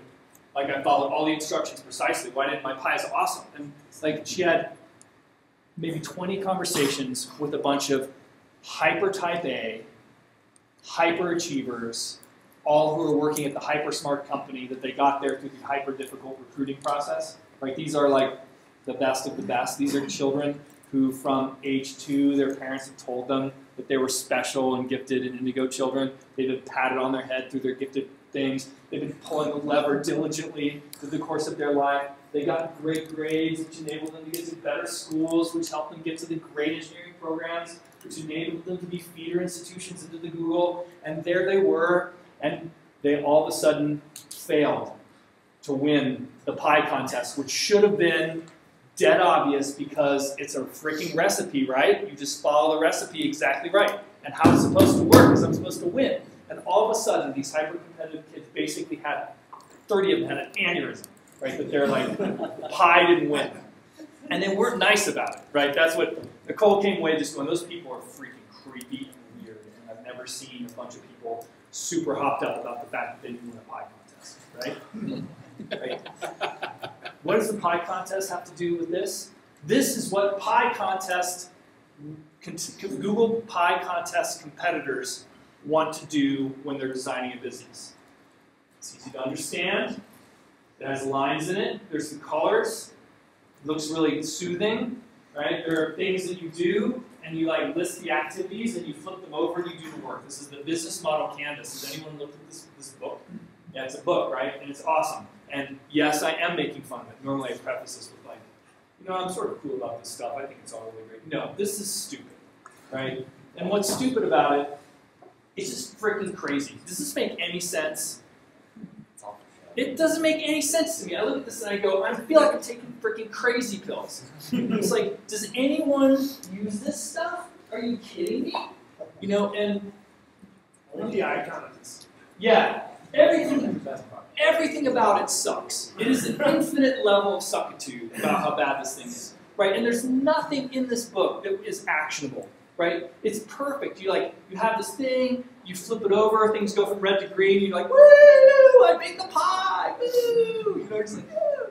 And it's perfect, and it's exactly for who it's designed. Have I shown this slide before? Right, this is the website for the business model generation, Alex Osterwalder Lean Canvas thing. Right? You can buy this book to systematically understand, design, and differentiate your business model. And this book is a handbook for visionaries, game changers, and challengers. And if you click that thing, it doesn't go, hey, by the way, we're out of stock. No, it'll definitely give you this book. And what I really like about this thing is so this is the home page, right? This is the home page. Who are these people? First of all, they're all in chairs. They're all wearing button-down Oxfords and chinos. Some of them have ties, right? And they're all doing the same thing. And yeah, they're all from Deloitte. Look at this. That's exactly right. Look at the customer list. Here's the visionary game changers that are listed on the front page of this guy's consulting services book driving thing. The amazing startup Ericsson. You guys even know what Ericsson is? Back in the day, it used to be a telecommunications company and mobile handset device guys in the late 80s, early 90s. They're nowhere to be seen. This is a Swedish conglomerate. Telenor, large European telecommunications company. Definitely startup material there. Capgemini. Right? Back in the .com days, Capgemini was the European equivalent of like McKinsey. Like, who's McKinsey? 3M, startup for sure, right? When I think startups, I don't think like Y Combinator or Airbnb or Reddit. I think 3M. Deloitte, PricewaterhouseCoopers. Are you kidding me? It's some manager, some mid-level manager just hired to come speak to their little Yeah, man, group. this is a total aspirational tone, right? This is an aspirational middle manager totem, right? There's nothing in it that's going to help start a company. This is just a freaking security blanket that you give some dude who looks like that. So that he can like go like this with like 30 other people just like him and go, wee. I pulled the lever just like I was told. So annoying, right? This stuff is crap. Look, look, some things are ugly. I'm sure you've seen ugly people, right? Some questions are dumb, some people are ugly, some products are stupid. That's how it works, right? Lou Reed's Metal Machine Music is a terrible album. I defy you to listen to it. It will crush your soul. You'll age 10 years. People bought this though, and somebody's making money off of it. Totally. Buy tons of stupid shit. Yeah, and I'm cool with it, right? That's what I'm saying. Right. So doesn't make it. here's this business model. He just made. Yeah, the business, right. To be clear, the business here is selling books and consulting services. That's his goal, to make money. And I'm not hating on that, right? Right. The reason, I'm not saying this is a good idea. I'm just saying. and I'm definitely not hating on the money-making potential of He's it. saying don't buy the book, sell the book. Right. Yeah. So, yeah, and the reason I get kind of vitriolic about this is because the claim around the lean movement and this stuff is that it's supposed to reverse the small business failure rate. And there's no evidence that it does, and that's the part that makes me mad, right? The part that makes me mad is it doesn't matter whether it's like a black cat or a white cat, it's still a freaking cat. People are still desperate to try to start businesses. They're trying their hardest. They're putting themselves on the line with their ideas. And this stuff gets sold as a panacea, and it does drive me crazy, right? So, like, I can get really emotive about it. Not because I admire the business of it, right? But there's a reason that I don't write books and I don't do consulting services and why I don't take equity to help startups and all that kind of stuff, right? I just don't believe in it. I think it's a freaking moron. Right, because this is actually a photo of one of the business model visionary game-changing workshops. That's what you buy. You get that book, and then some guy with a tie comes in and does like an XY axis, and there's some post-it notes, and people are totally being visionaries and game changers while they're doing this. Right. I'm a simple man, right? I don't need any of that complexity. Like, I'm about this smart, right? This is me and every other co-founder I've ever had. Right? You do not have to be that smart or clever to make this stuff work. You just have to be willing to gut it out and be a little stupid. So, I mentioned, here's my stupid 12 questions that I use. And this is the first dashboard. So this takes us back to takes us right to the question of dashboarding. What's the first dashboard look like? Well, it's you take the 12 questions that you have, you write it here, and you grade yourself, and this column says why not hire, and I list out what the why not hire, and what do I need to do to raise the grade. So for an example, yeah, these are all boring. So, yeah, actually, so this one actually, as it turns out, this is from my coffee shop, the first days that we were working on the coffee shop. So one of the idea is, like, have you identified the customer? And we graded ourselves a C. We said, why not hire?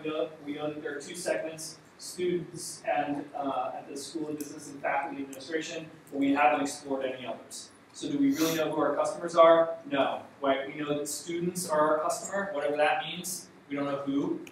And we know that faculty is our customer, but we know nothing about who. And we don't know if there are any other market segments. So I probably nowadays, if I probably was being generous because I was working with students, I would have given myself a D or an F. Like in real life, if I were really starting this. Do I really know who the customers are?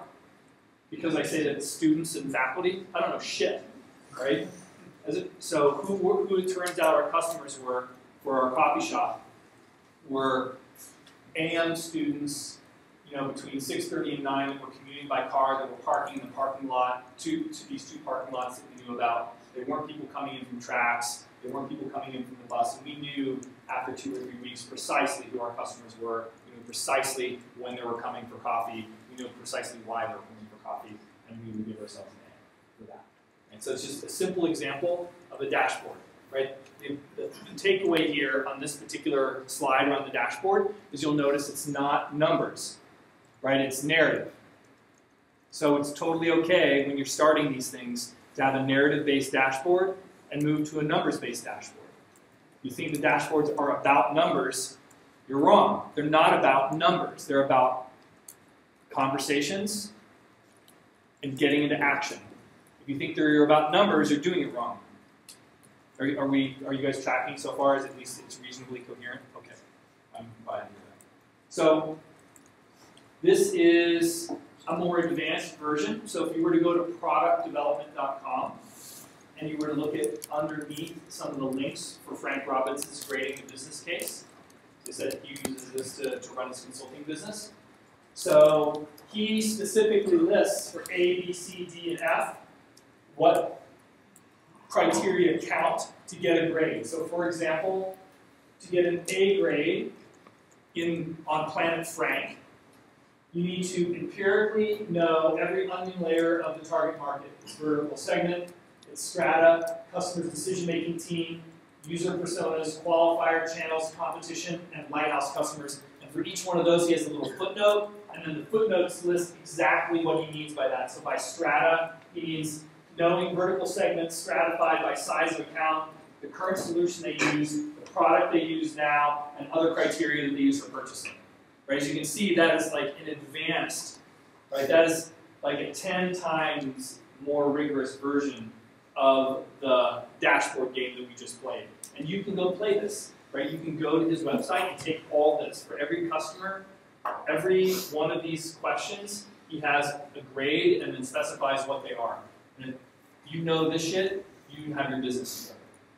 Why again it's not about numbers? I mean, I get the conversation and all these points, but the moment you put A, B, C, you are actually quantitatively measuring this. I missed the point. Why There's it's no- not about numbers? Okay, so what I'm trying to communicate, I don't view A, B, C, D, and F as numbers. What do you consider that? I mean, it's a score. It's a rank attempt to rank. That is true. Which is maybe we have different meaning of numbers, but once you say a rank, it's actually a number. So you said it's about conversation, right? I ran through one of these dashboard exercises with the group that I'm working with on another business idea. And all it really did for me was reveal a lot of the underlying assumptions they had. And I was like pointing it out to them. So you think you're justifying that you have a B here because you think you know the customer, this other customer even. And so like you reveal a lot through that conversation. Oh, that part I get. I mean, I might, maybe the first time I give myself a B after a conversation, you know what, this barely gets a D. It's still a number, but that was a guess, and then another iteration gave me another guess, but eventually I am landing on a number that I have to see the quality of this conversation. And that's fair. It's certainly the case that you can imagine as you're busy working on this stuff that you're trending from narrative and gross, crude ranking systems to more specific algorithms and numerical rankings. And that's fair. So again, this is from productdevelopment.com. It's a publicly available website that lists the series of questions that Frank asks and how he gets at them. I think it's very useful. It's one way to do this. There are lots of other ways, but this is one. Here's another way right out of getting to Plan B. So getting to Plan B has a dashboard in which they ask you to list the key assumption that you're making that gets revealed through the conversation, the hypothesis about it, how you can experiment, and what the findings are. Okay. This crazy spreadsheet is my dashboard for my coffee company. for my coffee shop. So some things I'd like to share with you about this so the first thing I'd like to share with you is when I created this, I didn't build this as a exercise to show my clients. This is just the machinery that I used to build a business. This particular business is selling coffee. Coffee, it's pretty simple. You take beans, you grind them up, you pour 210-degree water over the beans at some predetermined amount. You put that into a storage device. Humans come, access the storage device, and put it into some other vessel. Sometimes they have a vessel of their own. Sometimes you give them a vessel for free. And then they buy it. And they transact. That is the most simple business I could imagine. And what I'm delighted to show you about this is, despite this simple business, this is what a guy who does businesses does with that business. I have another secret. Rio Tinto, right? Rio Tinto is dig shit out of ground, set it on fire, sell the proceeds. Right? They all work the same. So I didn't have to build this. I just generated it in the course of building my business. I'll publish these things too, but I'd like to show you a few interesting things. First, there's a series of items here, which I'll explain in a minute, and then a bunch of not applicables here as we move through. Why they were not applicable is because this dashboard didn't include these metrics. I didn't know to create them on day one. I only figured out that I needed some of them by week 2 or the early part of week 1. So what that highlights or exposes is that I didn't know any, in fact, I knew nothing about how to run a coffee business when I started. I figured out how to run the coffee business through running the business. And I built the instruments that I was tracking. I took my best guess. This is day 1, 1/10/2011. This is high risk. Right, that's day 1, first day of the coffee shop. And I knew that I wanted to know something about how many coffee cups I sold per day. I knew I wanted to know the number of transactions. And there's a lot of things I didn't know that I knew I needed to know until week 1 or 2. So if you're running a coffee business, and let's pretend you're really insane and you wanted to build a dashboard, what are the sorts of things that you would think about wanting to know? What matter? You guys are all MBAs. I give you the simplest business possible, right? Grind 2 objects, grind up 1 object, pour another object on another. So the inventory is water and beans and cups. I'm sorry? And machinery, right? Yeah, and so and some machinery stuff, which you're free to probe out, right? So feel free, right? I've given you this very simple business. I'm using it because it's incredibly stylized. All the artifice about the business is stripped away. It's beans, it's water. What should you be tracking? The levels of beans that you have at the beginning of the day and the end of the day. That's awesome. As it turns out, we weren't smart enough at the beginning to think about that. But you were exactly right. One of the things that we wanted to know that was in the not applicable category, which is why I should have talked to you before I opened this business, is the total pre-service inventory measured in grams and the total inventory post-service measured in grams. Why do I want to know that? You know how much you essentially sold per se. How much was utilized, how much went out the door for that day. And so why is that important? That signifies revenue. So what happens if I have, and Cost too. tell me more. It's gonna be your cost. So if you want to expand and open up multiple shops, you might be able to say, well, I know that I'm going to be using this many beans at each shop. Yep. Per day. That's a great example because by asking this simple thing that I want to know for this shop, he just gave me the key to understanding the cost of my next shop for free, simply by running my business. I don't have to wonder, I wonder how much it will cost to open my next shop. I don't have all the data that I need. Another reason I care about pre and post inventory, because those numbers didn't match up all the time. Why? Waste. So there are two types of waste. First was Rob stealing from the kitty, liberating coffee beans that needed to be liberated for home use.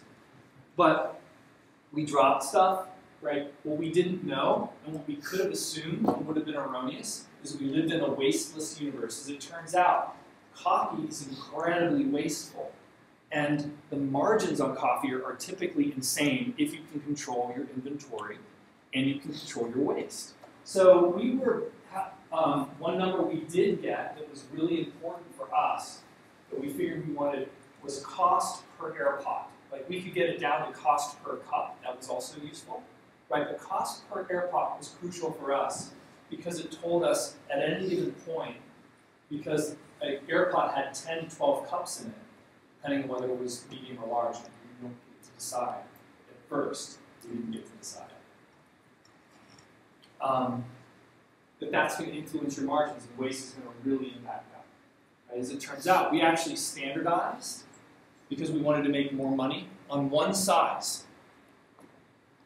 And by doing so, we could more accurately project exactly how many cups were in the pot, reducing our waste. We also standardized on our price. We standardized on, I think it was $1, and we did it, set it up so it was taxed. We basically took less money to make the transaction easier. So one of the things we learned in week 2, when we started fiddling with the price, is that people would buy more coffee if the transaction was simpler, right? If you could bleary-eye your way in with $2 and get a scone, notice I just mentioned a scone, we'll get back to that in a minute, for $1, and a cup of coffee for $1, it was $2. The transaction was quick, didn't require any counting, and you could quickly get to your class. Because our customers were students who were late to class. Because if they were there early, if they were prepared, they would have had their coffee on, and they would have gone and got the bacon and cheese biscuit like any sane person. Right? They're late to class, right? And they got a book, right? So we want to make sure that that transaction every single time is like that. So what did they want, as it turns out? Well, we figured out our coffee cost, as I mentioned, per pound. And I have this other factor, so I just mentioned this thing called scone. Go ahead. Okay, I didn't want to interrupt you. Not at all, I'm just rambling.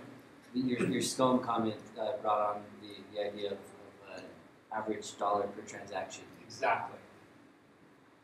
That's exactly right. So we wanted to calculate lift. So we want to figure out, so the coffee business is only one small component of this cafe, which sold baked goods, it sold candy, and it sold a bunch of other stuff. So how did our coffee sales? So when I wanted to drop coffee from, I wanted to sell high-priced, Intelligentsia third wave coffee, which is $4 to $5 per pound more than Salt Lake Roasting Company, and plus shipping. And then I wanted to sell it not for $3.75 like you did in Chicago. I wanted to sell that for $1. So we're providing the best coffee in the country for $1. And in order to make that case to the cafe owner, I had to explain to him how drawing people through and lowering our prices was going to increase the sell-through of his other high-margin items. Right? And we called that, we had to invent a metric. Right? So again, an important distinction here is you'll notice I didn't know I needed that metric. It took me some time to figure it out. And as the business evolved, we created it. We called it the impact factor.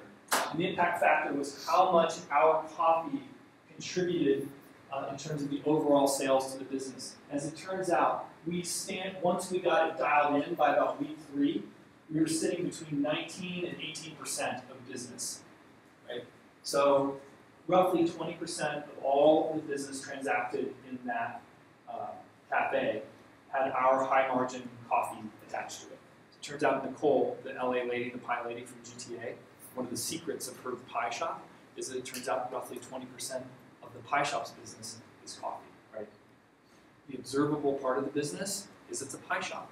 Nicole would never tell anyone they're actually a pie shop coffee house. But the truth of the matter is, coffee plays a major role in that business as an attractor and as a keeper. Right? So we had to invent And notice that Nicole knows this, right? So Nicole has a pie shop, and Nicole, having been trained in foundry style, is not at all confused about where her money's coming from. Right? So she's busy twiddling with her stuff so she can have it. So we cared about the number of air pots we brewed. So the list of metrics that I cared about were how many air pots we were brewing per day total. It turns out that varied by day. Friday was our worst day. Monday, Tuesday are best days. Number of air pots brewed, the daily dose in grams. So over the course of weeks, we figured out how much we could reduce the number of grams of coffee we were using per air pot, until everyone was like, this coffee tastes like crap, and then we would move it up a little bit, right? The whole goal was like, how can we wring the most margin out of this? So we're measuring, we had a scale, right? And we measured by grams the dosage of every coffee pot, and we watched coffee pot sell-through. We didn't ask people whether they like the coffee, revealed preferences versus stated preferences. I don't ask you whether you like my coffee, you'll tell me something, I don't care about you. I don't know whether you can even taste it. You have the scone in your mouth, you have your toothpaste, you do toothpaste in the morning, you can't tell me shit, right? I don't care about you. What I care about is did that number of coffee cups go down? And when it did, that's when we bumped it up. Beans used, grams total per day, the coffee purveyor we used, the number of transactions done in the cafe per day. We averaged about 350 transactions per day in that cafe, which is a lot. Yeah? What made you think that the experiment was, or the results were reversible? Like people, like if I taste maybe a bad coffee one day, all right, I mean, you would improve it, but I probably would have been more careful had I not just been doing this for fun, right? This had been my own, like if I care about having this business as opposed to, why did I choose to open a coffee shop? Everyone tells me, every place I go, every coffee shop in Salt Lake City explains to me that it's really complicated and hard, and they're always on the verge of going out of business. And I was just like, really? Is this really that hard? Like, I didn't know. Like, I have one hypothesis, which is the coffee business is really hard. My other hypothesis is that everyone in coffee is stupid.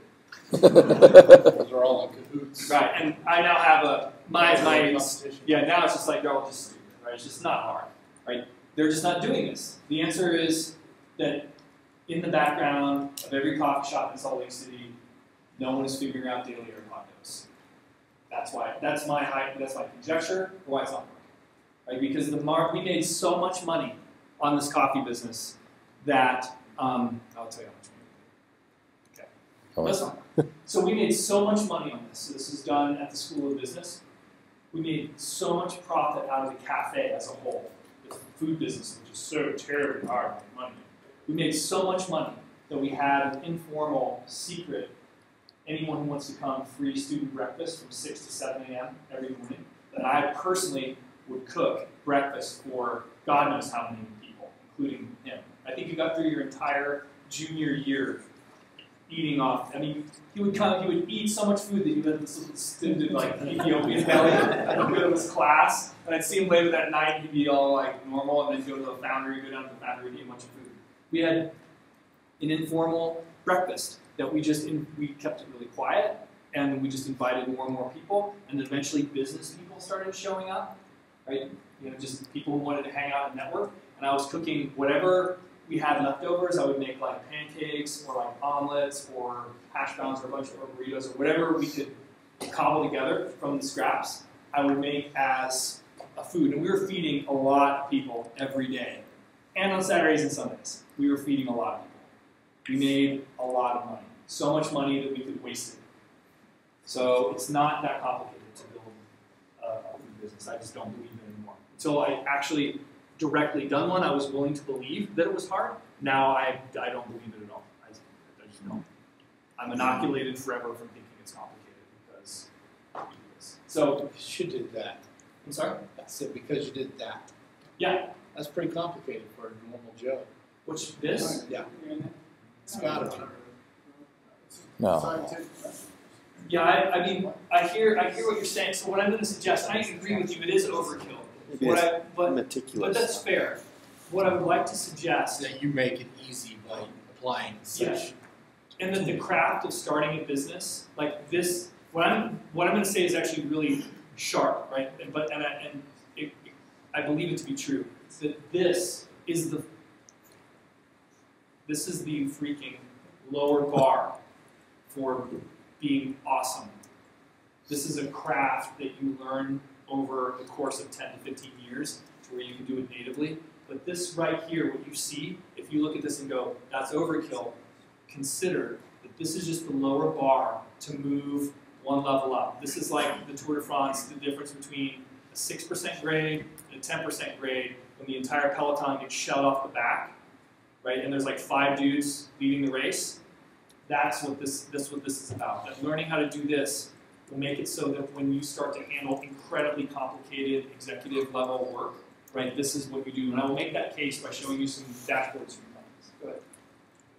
So the profits don't look very good right in these first few weeks. What was the profit towards the end? So what's interesting, so you're right, they're terrible. But we made money, I included all, including the fact that our fully burdened costs, after we paid everyone, we only made $10 in profit our first day.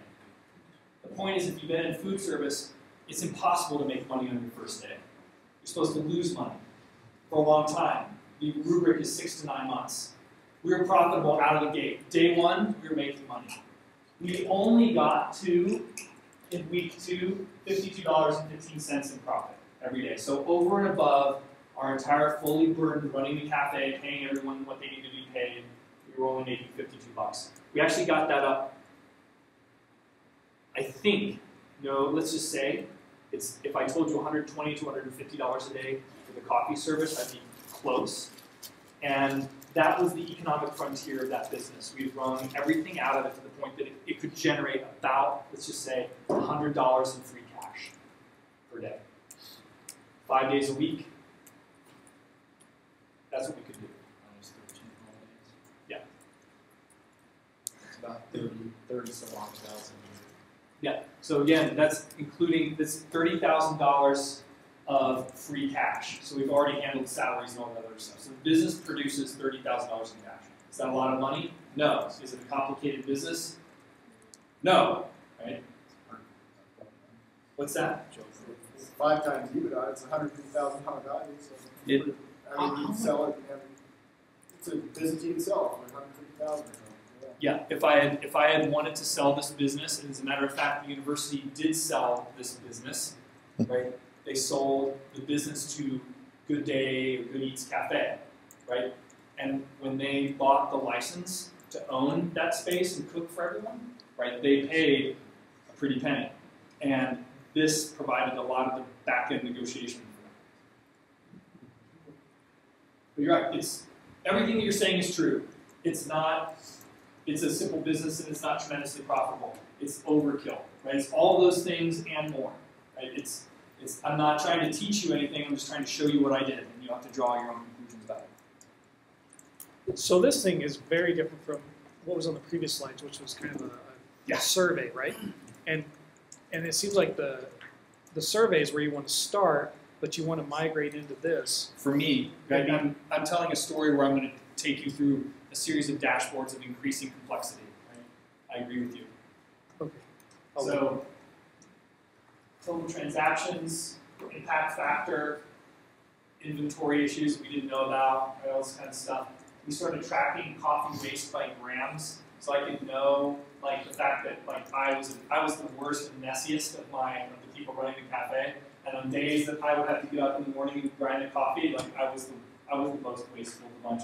So we ended up having to write, I was not a boy, right? We also track as a part of our waste not just the coffee itself, but how many leftover air pots, right, were at the end of the day. Because those are the most wasteful of all. At the beginning, basically we couldn't get through. It doesn't look like there's any evidence of learning here. Basically, we learned like on Thursdays. We totally missed the mark and had like 2 air pots brewed. We probably fixed that. But we didn't know because demand varied by day. So curiously, in the coffee business, demand is really, really consistent. And it varies by day. It's both variant and really predictable. And we learned to tune that to get most of our margins sorted out. Coffee is an inelastic good. Another thing we learned is It didn't matter. We actually left money on the table when we sold coffee for $1. People just wanted coffee. We could have put that thing, could have been $2, we would have made twice as much. So that's this dashboard. Yeah, you guys obviously could do that as dashboarding, like running the numbers up and down on the prices. Yep, and we did. We actually played around. I think, do I have it here? Played around with that? No, what I do have is we swapped over from 12 to 16 ounce coffee cups. That's the only thing we tracked. So basically what we learned, it's a mess. There's a lot of stuff in there. Did people care? As it turns out, they didn't care very much. It's one of these weird economic things where if you gave people a 12-ounce cup of coffee for $1 and the option to have a 16-ounce cup of coffee for $1, they wouldn't necessarily choose the larger cup. You would think economics says they would choose the larger cup. Oftentimes they just chose the 12-ounce cup. So we ended up getting rid of the 16-ounce cup and made more money. It was weird. I didn't expect, there's all the stuff that I didn't expect when I did this business. It was really delightful. So the message here, I think we've sort of covered that. Like, it's really weird and overkill. I'm arguing against the lower bar. There's a lot to be learned. It's dynamic. This slide basically says that's a Foundry dashboard, which lists companies on one side, and then as we move across, the number of team members, the date they incorporated, the date that they got revenue ready, the amount of money that they currently have available, and how many jobs they've created, and if they're in quiet production or not.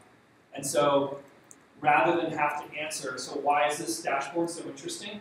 Well, I did it the first time when we started at the Foundry, I built the dashboard so that when my boss came and asked, which he inevitably did, what's going on with the Foundry, I didn't have to do anything other than simply pointing to what we were already producing. When it was time when he called me at the last minute and said, the RDA wants to know about the Foundry, they've heard it's really interesting, Bloomberg wants to know about the Foundry, they want to do an interview. How much money have Foundry companies made? Well, as of, there's 5/24, they had made $731,319.72. And so, at any given point, whether it was a media person or whether it was the RDA or whoever, we knew up to the week exactly what was going on at the Foundry, how much companies had made, how many jobs they created, all the things that economic development people care about. I built the dashboard in reverse. I thought about what economic development people want to know. How many companies got created? How many jobs got created? How many companies are in the Foundry? How much money are they making? And we created a little snapshot. So I didn't have to answer that question 800 times a day. I could just focus on running the business. And here's our same coffee-related stuff. And as I mentioned, we started selling crowbars, bagels, and scones and other stuff. We expanded our lines of business. So my point here is, I taught my own book, right? This is how I roll. And so, and this slide relates to one of the assignments in Canvas, which is to watch, his name's Painter, so Startup Metrics Dashboard. Why that video is available to you, and why I mentioned it in part on it here, is that now I'm making the case as we move through from more complicated, more business that I'm talking about, to the fact that when you see this, you'll see another guy that has a dashboard that he runs his entire business off of. You think to yourself, well, he's just one venture startup, right? That's just a sample of one. So I'm making the next case, which is from David McClure's Startup Metrics for Pirates. Again, part of your video assets.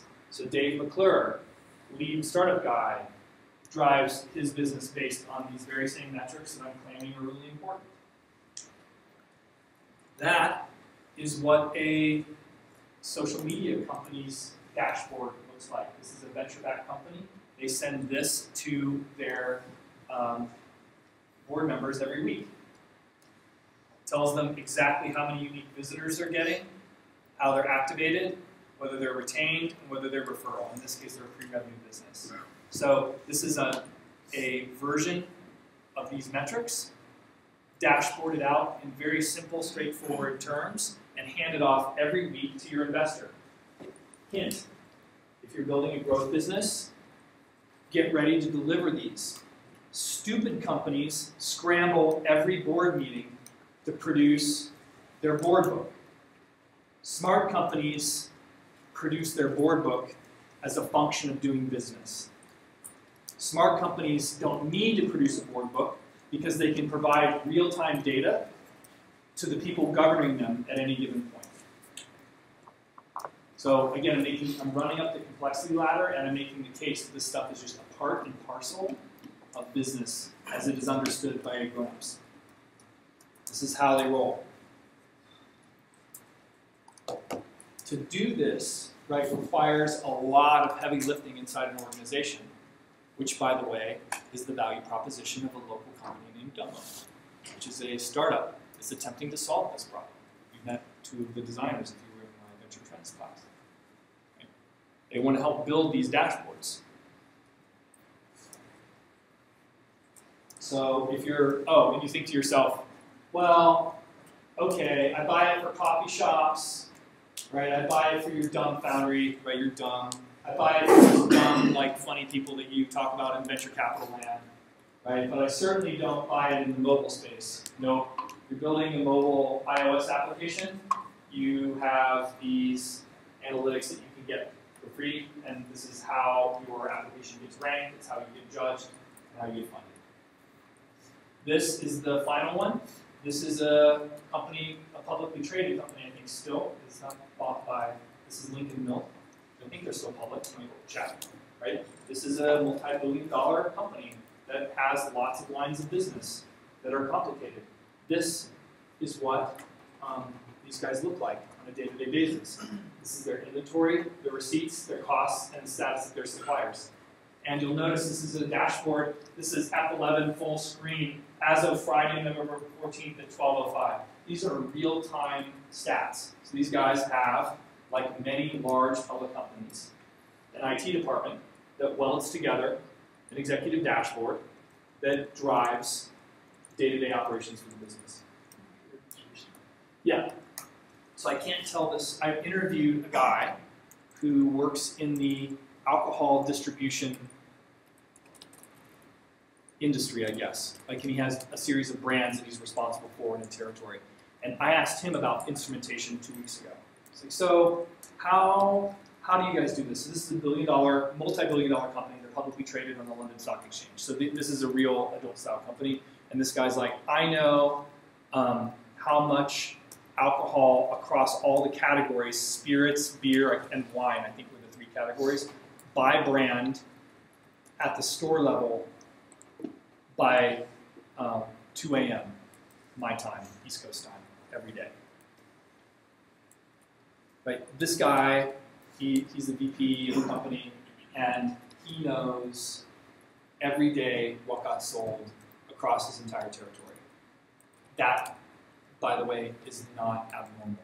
What I loved about it is how deeply normal that was for the world that I interact with. That's how those guys are running their business. Yeah. I know Walmart's kind of the opposite of venture, companies, but they actually interface like that, and every supplier that they have needs to be interfaced on that same thing, so they know how much to send off as soon as something's sold. So every day they do the exact same thing. The argument I'm attempting to make with the close of this slide is that there is no difference between Walmart and a venture-backed startup. That you have to bring the same A game to that environment, and that is what I'm going to argue is one of the main reasons startups fail. They're run in large measure by individuals who haven't participated at the executive level and don't understand how businesses operate. That's a conjecture. That is an explanation for small business failure. Venture startups are typically started by folks who are not, and it makes sense, right? From a demographic and the market perspective, you're making $500,000 a year. You're not going to go start a startup. It's engineering and tech guys that invent something interesting and they're grumpy and they leave Apple or wherever and they start companies. And they don't have any access to this world. Right? This is a world that's 2 levels above your pay grade, and you're just not dealing with it. And so by exposing it to you, I'm hoping to shed light on of what the potential for instrumentation in your world at the lower level, but also it's like, okay, now I understand how to speak executive. Right, now I understand how to think about this. And you might check and see whether, I went to Rio Tinto just recently and asked to see their dashboard, and I got it. Like, it wasn't like, I'll get back to you. Like, the CFO has a dashboard, it's 8.5 by 11 sheet of paper, it's badass. It's part of the daily briefing book. It was amazing. He was just like, blah, blah, blah, blah. He was like, I'm like, oh, stab, right? He's just like, his kung fu was so strong, he just whipped that thing right out and stabbed him. So are you suggesting that new ventures or startup companies are bound to fail unless people who are starting it are either well versed in this type of thing or are partnering with individuals who are well versed? I'm suggesting that this sort of stuff creates either headwinds or prevailing winds. But that is what I'm suggesting. I'm saying this is a big headwind producer.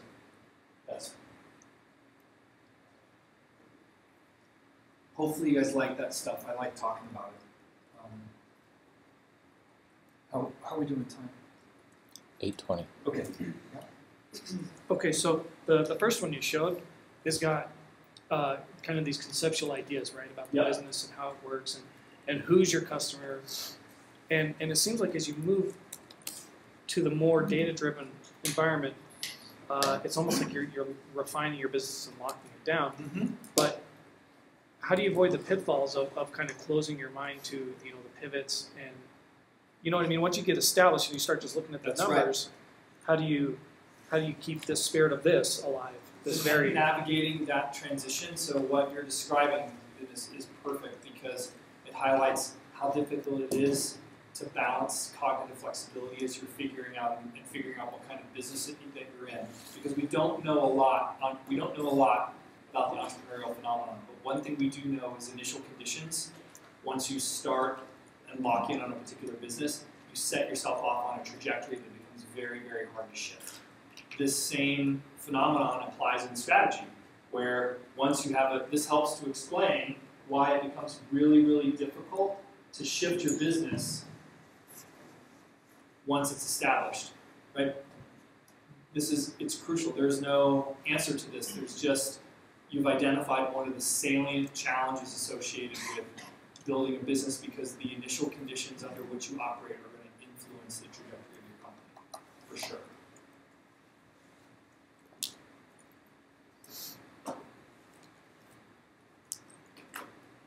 Yeah. So how do you capture all this? You've got a coffee shop and you've got 20 different things you're tracking. Like, how do you find the time to say, oh, we've got to track this, we've got to track this? Every day you're gathering this data, as a startup or whatever. How are you gathering that data in a fitting manner? So in our case, so there's several ways to do it. I can tell you in our case, we just had a stand-up meeting every morning after coffee service was done to figure out how to learn. And that was just our nascent business. So there wasn't anything complicated about it. So you just did it in your downtime? Yeah. In between? Once coffee service was complete, once we'd completed warming machines, prepping everything, taking the mirror pots where they needed to be taken, prepping the area, right, we would do our numbers and we'd have a conversation about the numbers. Okay. That's what we did. Gotcha. That's what we did right here. Okay, just check. So why don't we take, there's a 10-minute break in the work for everyone? We do that? So let's take 10 minutes and let's reassemble and have Gary chat with us about experimentation. Thanks a lot for being patient through that.